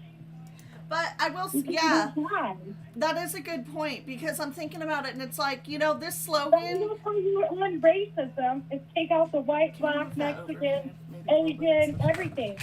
If you want to describe someone, hey, unless you're giving it to the police, hey, he was Asian, blah, blah, blah. But for you and me to have a conversation, or you and anyone else, be like, hey, this lady had short, dark hair, curly, little tan. I don't know how you want to call them. I'm a little weirdo. Well, I do agree. Like, this slogan could have easily have been, cops need training. Cops need training. Instead of Black Lives Matter, you didn't instantly have to take it to a race thing. It could have just been a people. No, I disagree with that. Well, you just disagree with everything I say. You're going to have 370 white people killed by cops last year. And that was just last year in 2019. And you're going to have 235 blacks killed by cops. Right, and I was saying take race out of it. No, fuck that. What about my white homies? 370 got killed, and your 235 got killed. I wonder why they got killed. Maybe they were wilding out, running drugs, fucking shooting at cops, and the cops were fucking scared at them. What about those 370 white guys? Why didn't we question those 370 white guys that fucking died? Right, but that's... No. No. Okay, come on now, don't cut me off on my own. Alright, I'm done. I'm gonna go back to bed. I love you. One incident with a white person doing something wrong, and they want to correct the whole fucking system, where their numbers were way lower than fucking white people. So they gotta fucking fix that shit too. So fuck off.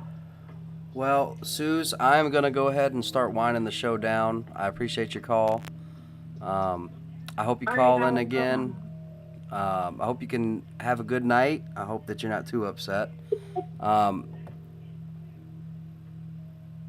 I'm for real. Like, you guys have to watch your numbers and see what's going on in real life. Yep. Black people, black men in America are 13%. They commit 50% of our crime. 50%. 50. Have you seen those numbers, or were they told to us? No, they're out there. Go look them up. Well, I'll shoot you all kinds of messages about it. Well, thank you for calling. There's 370 white people that were killed by cops. You know what's funny? Whoops. I didn't mean to. My finger was already on it. Listen, it was. Look, I gotta. Send her a message and say sorry. Look, guys, I apologize about that, Suze. That was an accident. Guys,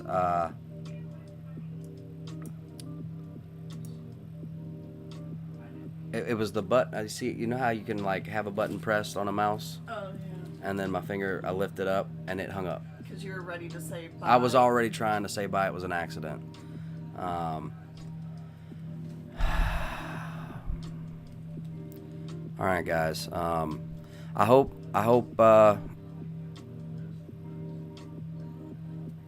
Now that I've heard other people, I don't know.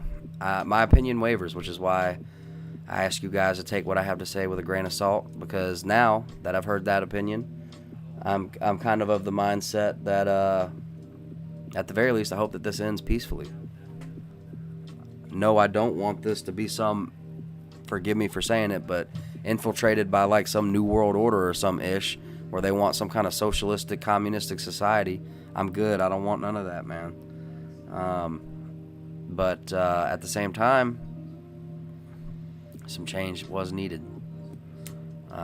Things had been overstepped. The federal government had overreached. And now, depending on what side you fall on, we've been divided, guys. We've been divided. And I think that's the point I'm trying to make here. And it hurts my heart. I'm sorry I let my calls go a little long, everybody. Thank you so much to all my troopers who are still hanging out.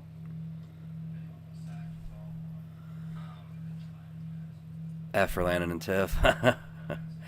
Oh, thank you, Casey. You rock. And thank you so much, Casey, for being here and hanging out, and just for all the love that you've given us. Thank you so much. And you too, Scott. Thank you so much to my supporters, everybody that's donated. We do have some merch. I have been pushing it really hard. I know that I kept it up on the screen for the little last bit of the show. I tried to only periodically talk about it and show about it, but there towards the end, I just kind of left it up there just so you can see. Maybe if you want a shirt to remember this riot situation, we got a shirt or a mask. Anyway, that's enough of my shameless plug. I think we all just need to take a breather because I'm a little bit worried. We're all picking sides, and what I don't want to happen, this is the worst thing that could happen, guys. Divide and conquer. If we all run to our corners too quick, we won't be able to help each other out if we need it. We will all have our preconceived notions. And, that's no good. We don't want to be too far over here where we can't hear the other people. We don't want to be too far over here we can't hear. If we're going to have any constructive talk, we're going to have to be right here. It's really bothering me. I'm worried that she thinks that we hung up on her. I put a post on the page. No, send her a message. I don't Suze. know. I know, but... I'm sorry.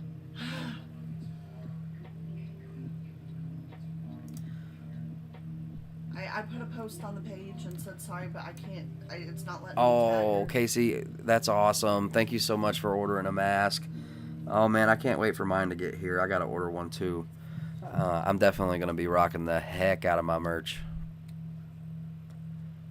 I can't wait to get started on patches and hats next.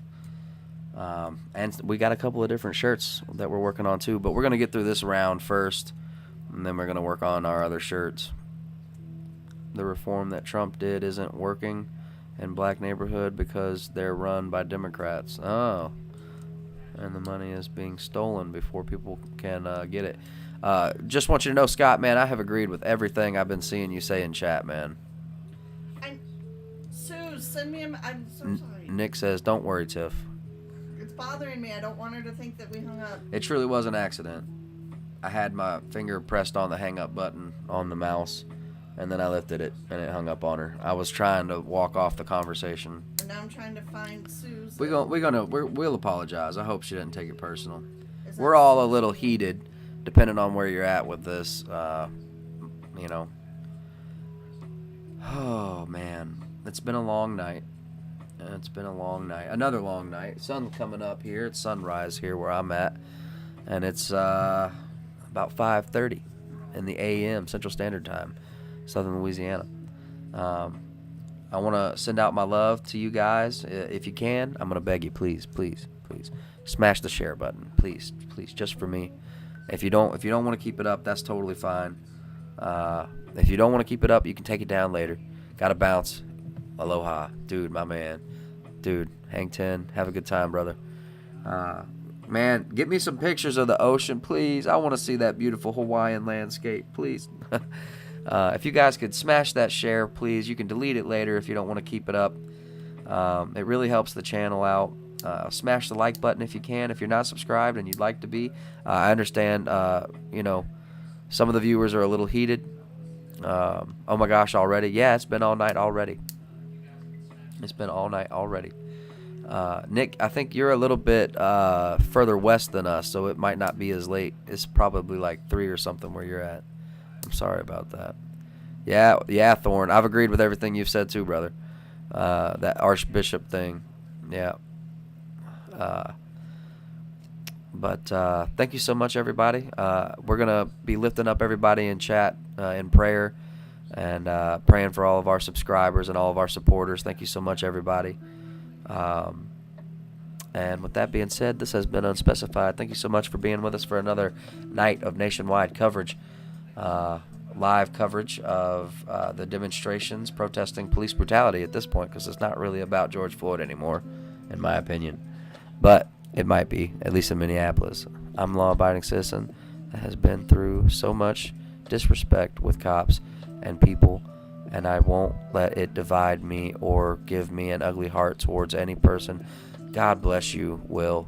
God bless you, and thank you for being here. I apologize for snapping at you. Sometimes I get a little heated. It's been a long night. I get a little carried away with my theories. I hope y'all can forgive me and stick around. Much love to everybody out there.